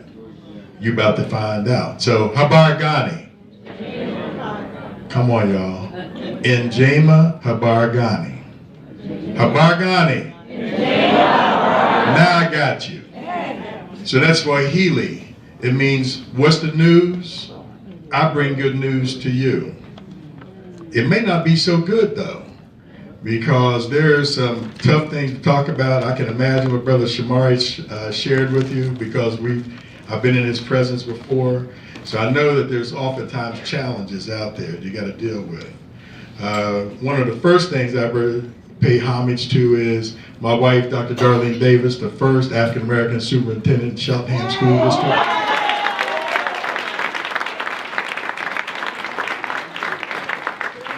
Also, we live in Upper Dublin, so y'all need to spread the word to the Upper Dublin folks to vote for her, because she's coming out of retirement and going to run for school board. So pass that word. You know, Dr. King said that sincere ignorance and conscientious stupidity is how some folks function. So we've got to keep that in mind as we go through this process. How many of you know that your zip code determines how much money goes to the school districts? You all realize that there are $23 billion more dollars that go to a school district that does not look like it has a lot of folks of color. You got to fight for that. See, I'm sorry that the commissioners left, because I would challenge them just like I did the guy that sat next to me on the plane the other day, because folks have got to do the right thing. That's right. And it's clear that those that look like me have done tremendous things in this country. Not to begrudge anyone else, because if you're in the wrong school, if you're on the wrong zip code, black, white, green, or yellow, you might have some issues, because that's kind of typical if you live near the tracks, near where you have common issues that they have in Chester, for example, being by the DuPont, and health issues like the doctor said, et cetera, et cetera, et cetera. But we've got to be careful of what we're exposed to. See, when you're exposed to information, you understand that you grow. I went to the Black Family Conference in Louisville for 20 years. I was surprised at how much I knew when I went to the Smithsonian. Oh, I know that, I know this, I know that, I know that. Oh, there's a little bit more to what I already knew. And a lot of other people walking around befuddled, feeling like maybe they've been bamboozled. But I knew some of those things. If you know the history, you can move forward. So I think about my great-grandfather who graduated from West Virginia State College, West Virginia School for Colored at the time, in 1905. Is that great? It is. That's right around the time that Carter G. Woodson, who founded Black History Month, graduated from Harvard. W.B. Du Bois, and I forget the other person, but the three of them were the first three African-American males. However, but in 1905, my grandfather, great-grandfather, had become a blacksmith to put food on the table. I know the history. He had to report to folks who were white that may not have had a high school education. That makes it even more outstanding that he had the audacity to go get a bachelor's degree when he could not get the job that he deserved to get. We've got a long way to go. I think about the community college where I work. When I first got there in 1991, there were 3 African Americans in the student services, or the student services area. That's what we call it now. Now we might have 30, 35.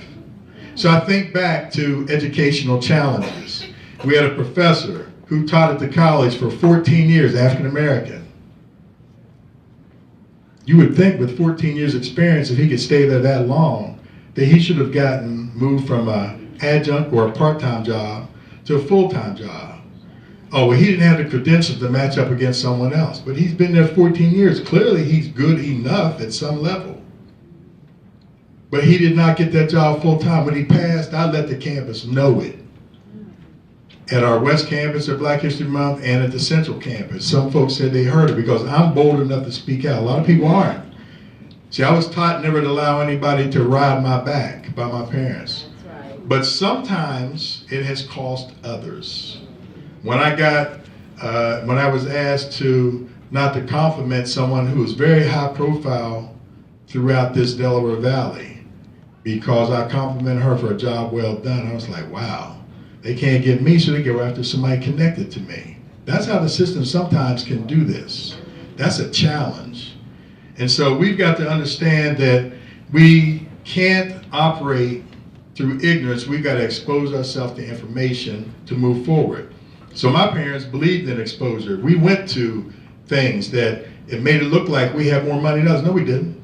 My dad said, you're going to be exposed to various institutions, experiences, etc. So if you broaden your horizon, you'll see it's not just what's in your zip code that dictates how you move forward. Let's talk about education from this perspective. African Americans primarily attend PWIs, that's predominantly white institutions now. Only graduate about 10%. African Americans attend HBCUs, historically black college universities, are low in numbers, but they graduate better than 50% over the years. How many know that by 1992, the consent decree, if I'm not mistaken, Brother Shamari could call me on the carpet if I'm wrong, but the HBCUs were supposed to go to at least 50% black, 50% white, or whatever other makeup there might be. Why? All of that was an attack on Brown versus Board and money. So again, money, economics, all that plays a direct role to how we move forward. You must continue to struggle because the struggle is going to be there. It's not going to move as quickly as we want. We put a lot of pressure on President Obama. We wanted him to make moves in 2-3 days, like money moves, like what's your name says, Cardi B, make money moves. But we've got a long way to go still. It's not going to happen overnight. It might take 40, 50 years.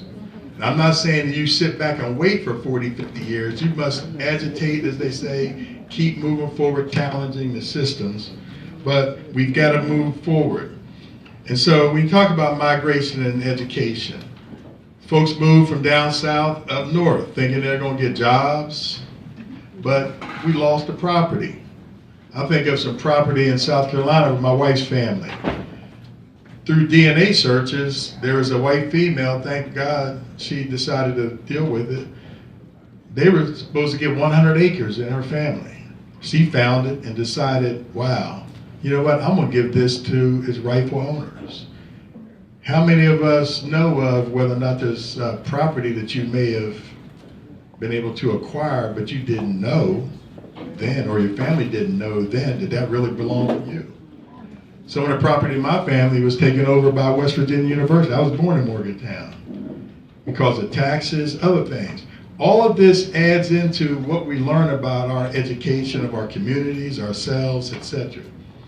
So there are a lot of folks that preceded me in higher ed.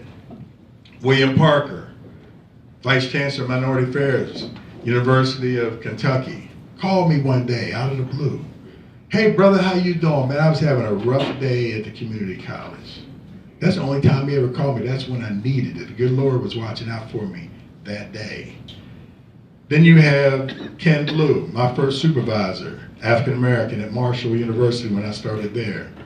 Man, he could chew me out in the morning, and that night we might go play golf. Not too many people will have that kind of relationship. So it's about building relationships in your life.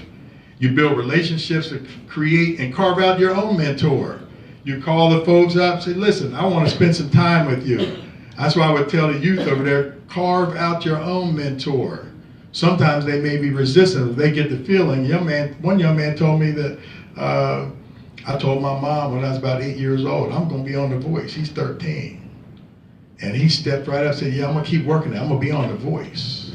But I challenged them not to stop there, to go get an education. Because one kid said he wanted to be in the NBA. Well, I told him there's 1 million kids every year trying to get 7 full-time jobs that last the average of 4 years. What are you gonna do after you're 26 or 22 if you come straight out? And so the challenge of them was, and I challenge you all, folks have got to read, learn words. They learn 3 words a day and then write 3 sentences for each word. Keep a notebook, or somebody might challenge them if they don't know it. And then, what do? Your grades are going to go up. Learn 3 words a day, I guarantee you. So I challenge them that this will be indicative of how good a college student they will be one day. What's that word? Okay, that's word number 1 for today. And then they go back and work on it. I think their teachers are going to challenge them. So education has migrated from the point where we have folks like Dr. Frank Hale, another guy I'm going to call a mentor, and I'll tell you why in a minute. Because Dr. Hale was the first minority affairs person at the Ohio State University. And he happened to go to a conference with me. Actually, I can't say with me. I attended a conference he was at in Virginia Beach, 1991. Thank goodness I sometimes keep records. And I asked him, Dr. Hale, do you play golf? I kept a note. Speed forward to the conference I mentioned to you before, Black Family Conference in Louisville. I was there, conference was snowed out, and there's this guy that got up and spoke. Eloquent, talked about how he went to a high school a school for African Americans only. They had 10 books. Everybody became doctors, lawyers, generals, professors, teachers, business owners, etc. They all achieved. What's the challenge today? We must address those challenges and give folks to read, understand the history, because I submit to you, our kids do not understand the history. That's black, white, green, and yellow. So I go back to what I talked about when the professor didn't get the job. My challenge to the college was this: if in fact we want to have a great society that addresses everything the commissioner said, we must challenge everyone to make sure there's professors that stand in front of them that may look like me. Why?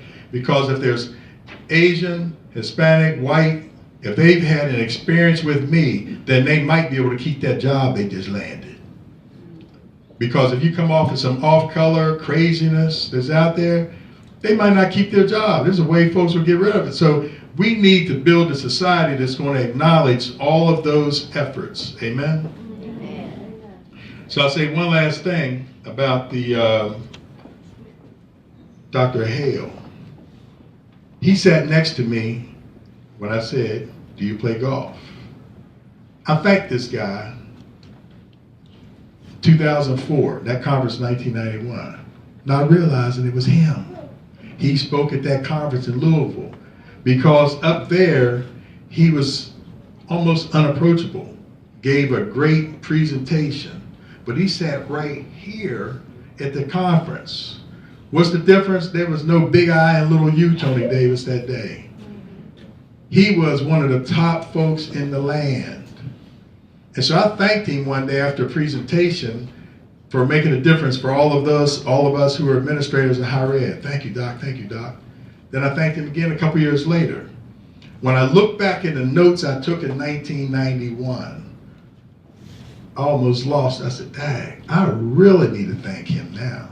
Some of you need to go back and thank those who made a difference for you, because Dr. Hale died before I got a chance to really let him know. But I'm still going to track down his family. But those are some things that all of us need to pay attention to. And furthermore, let's look at what systems tell us. That Timbuktu was a lost treasure of education. I read where someone said that The center of education at that time was University of France, Timbuktu. Go all the way back to Timbuktu. That's where the scrolls and everything are kept. So we've come a long way. We still have a long way to go. We've got to help move folks into the systems, move through, get their education, because we have students lagging behind today. When they get to me at the community college, it's a sin that they've got to take a developmental math, English, or reading course when they should have gotten at the high school. Hold your high schools accountable. Hold the commissioners accountable to make sure that the money is out there for them to work forward, and maybe we shall overcome. Thank you.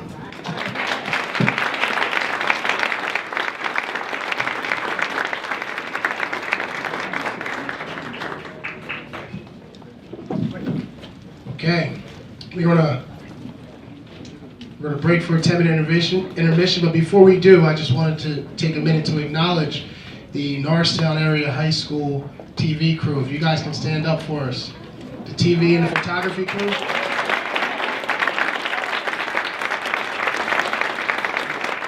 Not only do we have Southerton High School students here, we also have Norristown High School students here. Mr. John Doyle's program will air this entire event on YouTube. It's NASD TV. You'll be able to see this event, share it, for those who will benefit from it. So we're going to take a quick 10-minute intermission, and we're going to hold everybody to come back because we have a few things left. We have 3 great honorees that we're going to acknowledge before we leave, and we have a few more performances. So take 10 minutes, do what you got. He's often willing to come and share his motivational story of how various Black leaders have inspired him to take a more positive outlook on life. So if you guys can welcome me, and we will bring Brandon Cambridge to the stage. Thank you.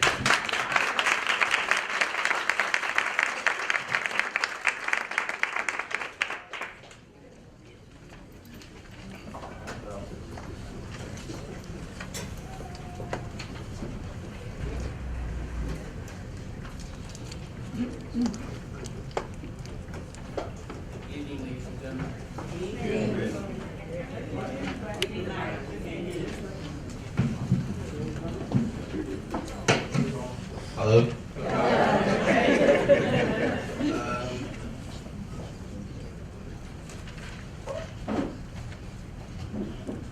Okay, this is a favorite quote of mine. If you can't fly, run. If you can't run, walk. If you can't walk, crawl. But by all means, keep moving. Okay, this means to me, meaning like, if you get knocked down, I need you to get back up. Like, this means to me, like, no matter how hard the situation is, you gotta keep moving. So like I've been knocked down so many times in my life. Like, I had my parents disown me. And like, I didn't let that like judge me for who I am. Like, I'm Brandon Cambridge, that's me at the end of the day. And like, I gotta respect that, you know? So like, this quote like impacted me like a lot. Like a lot. Okay, let me start my wonderful speech. Good afternoon, everyone. My name is Brandon Cambridge, but I go by Muhammad, because obviously I'm Muslim. Sound like anybody. I want to give thanks to the event organizers for giving me this opportunity to talk about my past and how Black history shaped the man I am today. So first, I'm going to take this time to say Happy Black History Month. Now, Black History Month is important to me because I feel there are several individuals who motivated me in my life path in a very big way, which brings me to my first hero, Muhammad Ali. His famous quote, "Float like a butterfly, sting like a bee," reminding me that when life hardships try to knock you down, strike those hardships back and rise above with the greatness that is inherently within you, no matter where you come from. On this note, I want to share a little about my past. I want to start by saying life wasn't easy for me growing up. I have endured a lot, such as physical and sexual abuse, 14 years straight, twice a day. To cope at 15, I started smoking and running away from home. I had tons of cops come pick me up and then drop me back off at home. At age 16, I focused more on partying than my education and still continued to run away from home. These behaviors led me entering the system where I was in and out of placements, detention centers, and shelters. I've been on house arrest, and I have been through it all, people. I share this because I look back at what I've done, and I realize I could have chosen a more positive path. But my past got the best of me at the time, and I decided to be cool, which did not deserve me. And also I did not know how to ask for help and didn't know where to look. However, like Muhammad, other black leaders showed me it is not too late to change your behavior, that my dreams and goals matter, and that I can be a positive contributor to my community. On this journey of growth, the haters will hate, but stay true to what matters for the greater good. In addition to Muhammad, there was also a minister and an activist, Malcolm X, who inspired me because when he was in jail, he did some soul searching and left with the intention to serve his community with resilience, faith, and finesse.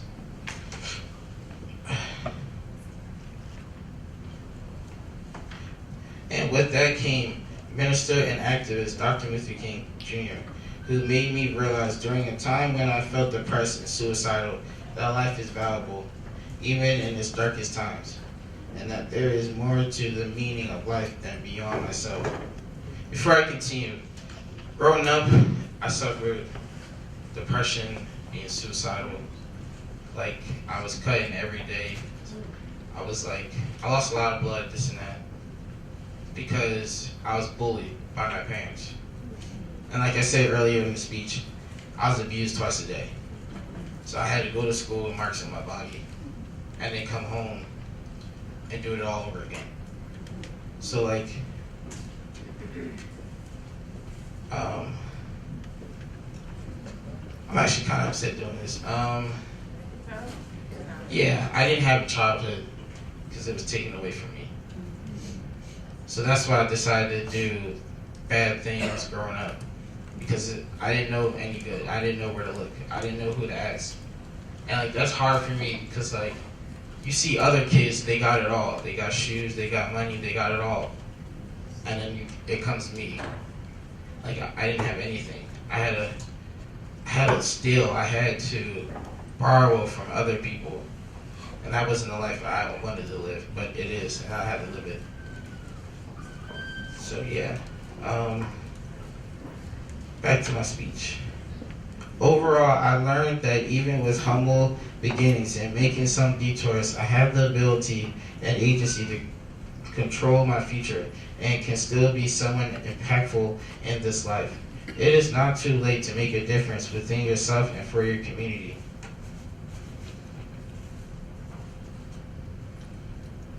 Like black people during the Great Migration who looked and even created space for opportunity during times of prejudice and segregation, remember to stay true to themselves while also working together and uplift their community and future generations.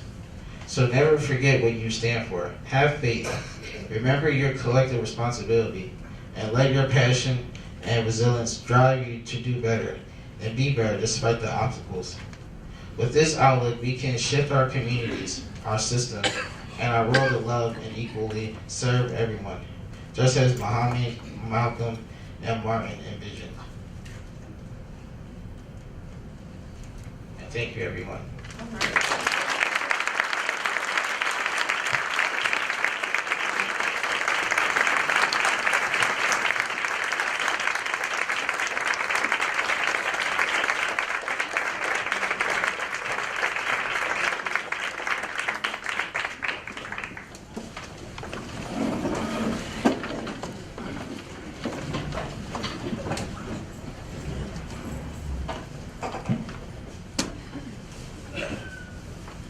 Okay, we will be moving on to our honoree section of the program. And before we, recognize our first honoree, I would like to make two acknowledgments of two of our local elected officials, if you mind standing.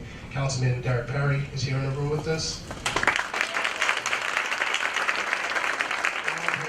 Councilwoman Olivia Brady as well.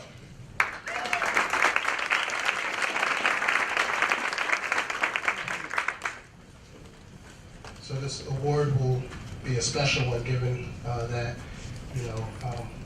the chief actually represents the community of Northtown. So I would like to call up Mr. Garfield Jackson and Doretha Fields, who are going to announce our awardees. Thank you, Kim. It is a great honor that I will present to the Chief of the Northtown Area Police Department, Chief Mark E. Talbert Sr. Are you in the house? Can you come on up here?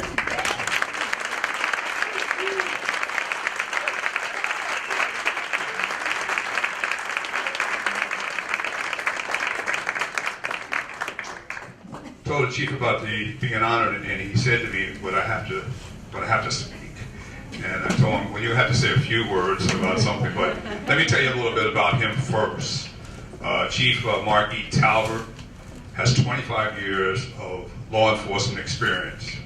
He began his career in policing at the Reading Police Department and became the Deputy Chief of Police. He also served as the Director of the Bureau of Enforcement and Investigation, the BEI, with the Pennsylvania Department of State. Chief Talbert was then appointed to the position of Chief of Police for the Northtown Police Department. Chief Talbot has a special place in my heart because I'm a recruiter for Big Brothers Big Sisters, and we had a program that we developed, Bigs in Blue, which is basically police officers acting as mentors for our young kids throughout Montgomery County. And I didn't know that there were 52 police stations in Montgomery County, but I certainly found out when I went to all of them. And then I said, well, why don't I try the one right around the corner from my office? And I tried the Northtown Police Department. And I was well received by Chief Talbert and by Captain Clauser. And I'm proud to say that they have 6 officers who are big brothers and big sisters, and they are associated. And each week they go, and twice a month they go into the Stewart Middle School and are mentors to our young kids. So I really have a special place in my heart for the Northtown Police Department. I know most of them, so I won't get in any trouble. So this award is to Mark E. Talbot Sr. for the accomplishments you have achieved in life consistent with Montgomery County's 2019 Black History Celebration theme, Black Migrations. Doretha Fields, co-chairman, Garfield Jackson, co-chairperson, 12719. We also have a citation that Charmaine will read now. Hello. I'm reading the citations that were gotten for us by State Representative Matthew Bradford. And what I'm going to do is read the general outline. I'm not going to read the bio because he just did that. Commonwealth of Pennsylvania, the House of Representatives, citation. Whereas the House of Representatives of Pennsylvania is always pleased to acknowledge those individuals who, through their dedicated civic endeavors and professional excellence, contribute to the well-being of their communities and ultimately to all the people of this Commonwealth. And whereas Chief Mark E. Talbot Sr. is being honored by the Montgomery County Department of Health and Human Services in honor of Black History Month during an event which is being held on February 27, 2019. And now, therefore, the House of Representatives of the Commonwealth of Pennsylvania congratulates Chief Mark E. Talbot Sr. upon his well-deserved recognition, proudly notes his exemplary record of service and contributions in keeping with the highest ideals of this Commonwealth, offers best wishes for the continuation of his many worthwhile and beautiful, beneficial endeavors, and directs that a copy of this citation sponsored by the Honorable Matthew Bradford on February 15, 2019 be transmitted to Chief Mark E. Talbot Sr., signed by Matthew Bradford, sponsor, and Mike Torzai, Speaker of the House.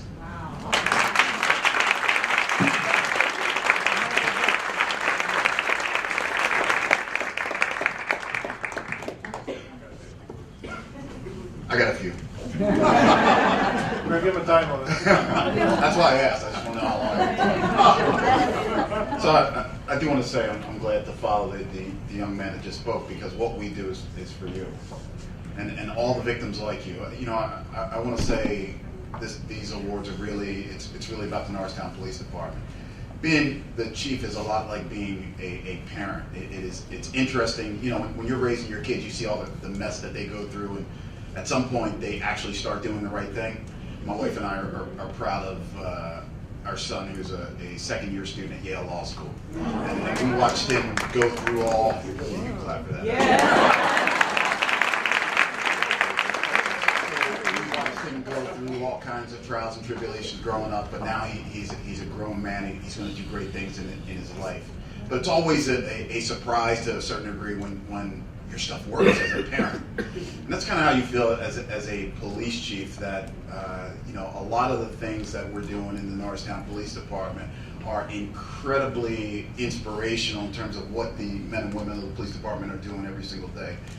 We had an incident several months ago. The captain and I were in the office having a conversation. It was October 24th of last year. It was a cool day, sort of like today, and a call comes out over the radio for a shooting. And it's just about 4 o'clock. We're about to wrap up for the day, but you know, this is a big deal. We're not experiencing that much violence in this community, so every time we have an opportunity to go out and do something ourselves, we do it. So the captain gets us the several blocks to the location of the incident. And we get there and we get out of the car, and several police officers are there, and there's a guy laying on the ground, and he had just fired a bunch of shots in the neighborhood.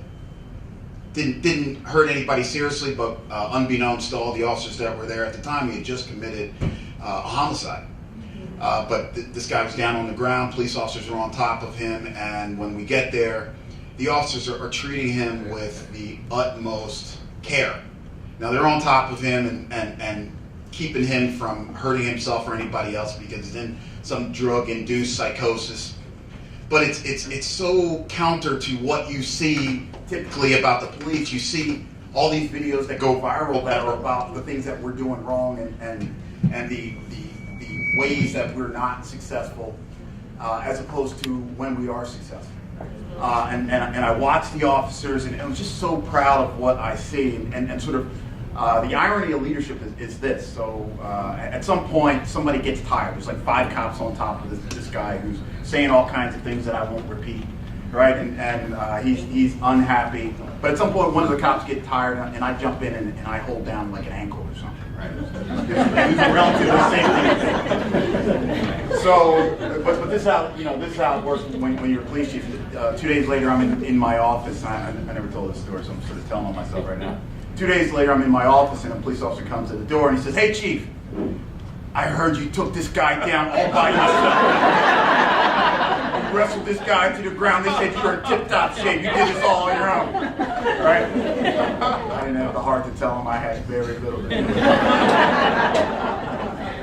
But it was, you know, that's the thing. You get credit for all kinds of good work that you didn't do, and really this honor goes to them. Thank you so much to my team, and thank you.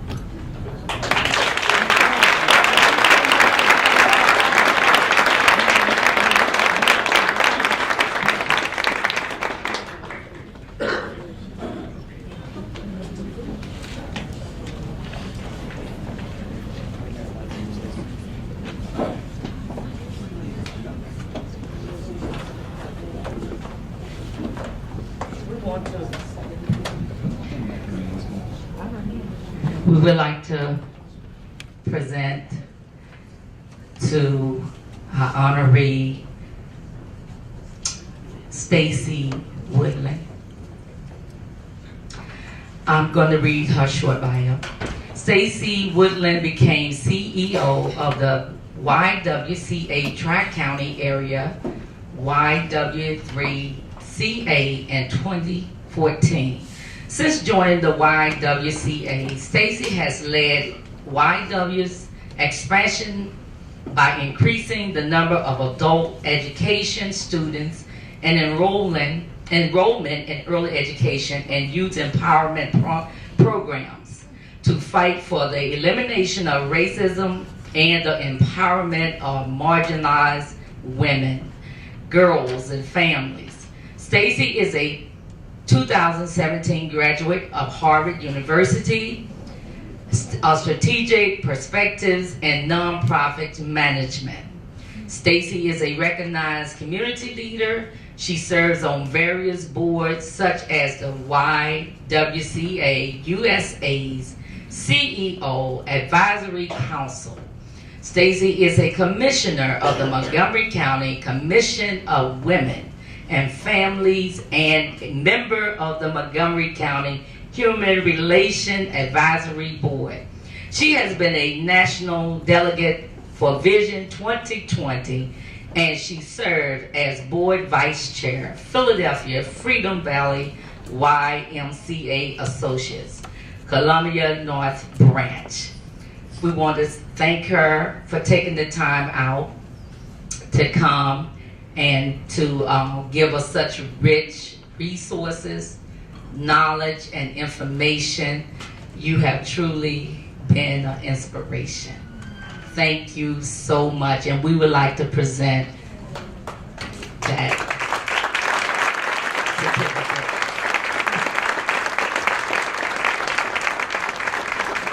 certificate of appreciation. This certificate is awarded to Stacy Woodland for the accomplishment you have achieved in life consistent with Montgomery County's 2019 Black History Celebration theme, Black Migration. Thank you so much. Thank you. Thank you.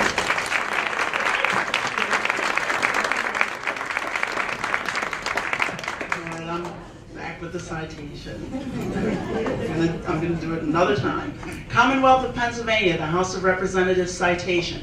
Whereas the House of Representatives of Pennsylvania is always pleased to acknowledge those individuals who, through their dedicated civic endeavors and professional excellence, contribute to the well-being of their communities and ultimately to all the people of this Commonwealth.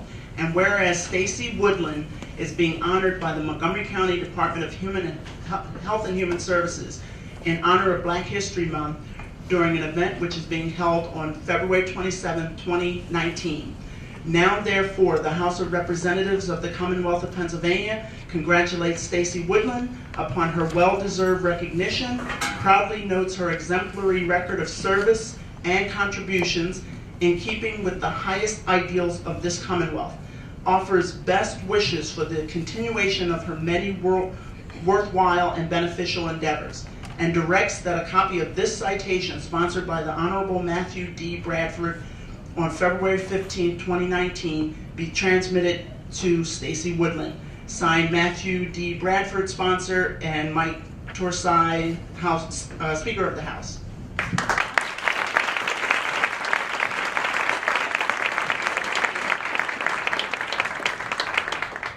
Thank you so much. I didn't have the foresight to ask if I needed to talk, so I didn't know that I needed to talk. And but I'll say that I have one question. Why didn't Chief Talbot have to sit up front the whole time? I'm curious as to how that happened. But I'm grateful to be here, and I'm grateful to be here today because the YWCA, our mission to eliminate racism, empower women, and promote peace, justice, freedom, and dignity for all. We've been in Pottstown since 1908, and ironically, today is the day that we are opening an adult education center here in this very building. We're going to be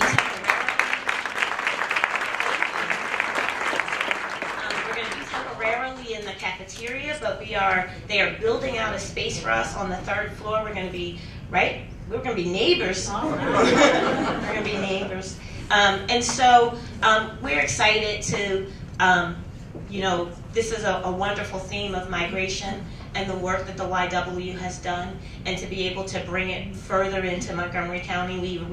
We're in Pottstown on the westernmost tip of Montgomery County, and our work in adult education and early education and youth and issue education has been one that we've been engaged in for 110 years. And we're thrilled that we're joining the Norristown community and family and really look forward to wonderful partnerships and opportunities to collaborate. So I thank you so much for this honor, and I thank you for the opportunity for all of the wonderful performances today. I'm looking forward to lunch. I'm at 12 o'clock. Thank you.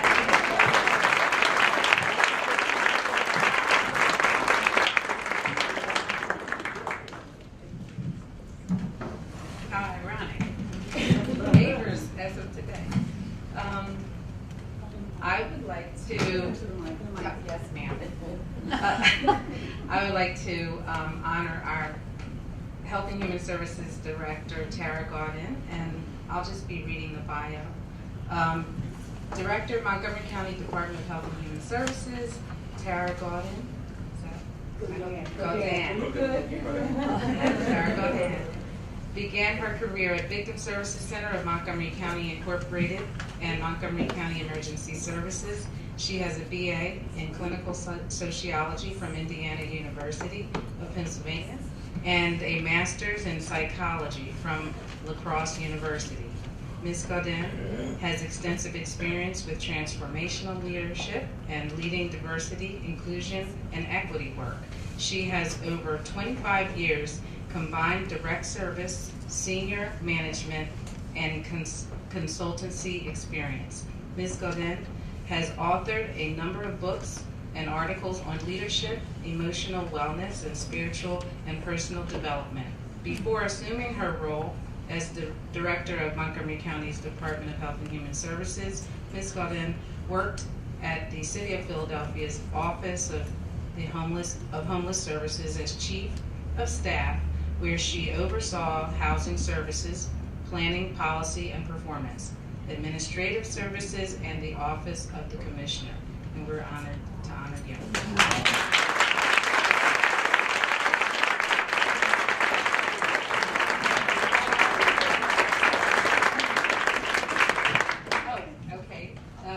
Certificate of Appreciation. This certificate is awarded to Tara Gaudin for the accomplishments you have achieved in life consistent with Montgomery County's 2019 Black History Celebration theme, Black Migrations.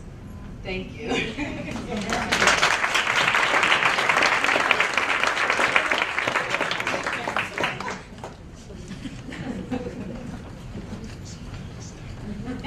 Okay, surprise. Commonwealth of Pennsylvania, the House of Representatives citation. Whereas the House of Representatives of Pennsylvania is always pleased to acknowledge those individuals who, through their dedicated civic endeavors and professional excellence, contribute to the well-being of their communities and ultimately to all the people of this Commonwealth. And whereas Tara Gaudin is being honored by the Montgomery County Department of Health and Human Services in honor of Black History Month during an event which is being held on February 27, 2019. Now, therefore, the House of Representatives of the Commonwealth of Pennsylvania congratulates Tara Gaudin upon her well-deserved recognition, proudly notes her exemplary record of service and contributions in keeping with the highest ideals of this Commonwealth, offers best wishes for the continuation of her many worthwhile and beneficial endeavors, and directs that a copy of this citation, sponsored by the Honorable Matthew D. Bradford on February 15, 2019, be transmitted to Tara Gaudin, signed by Matthew D. Bradford and Mike Torzai, Speaker of the House.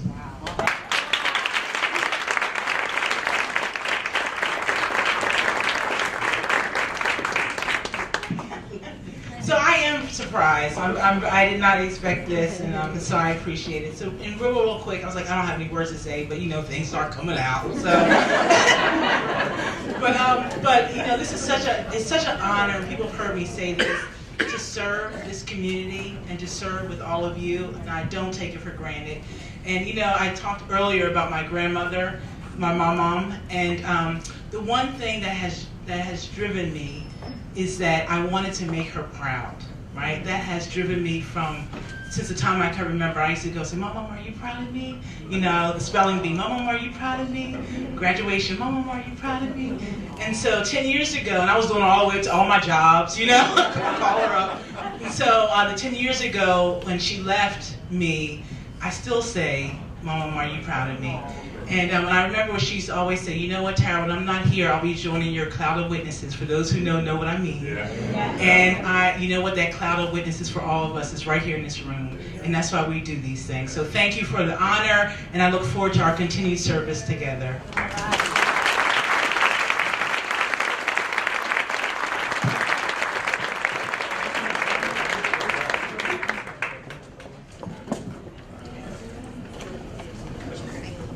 Okay. As we all know, Montgomery County is very big, and we just want to one more time give our awardees a round of applause for a great work they're doing.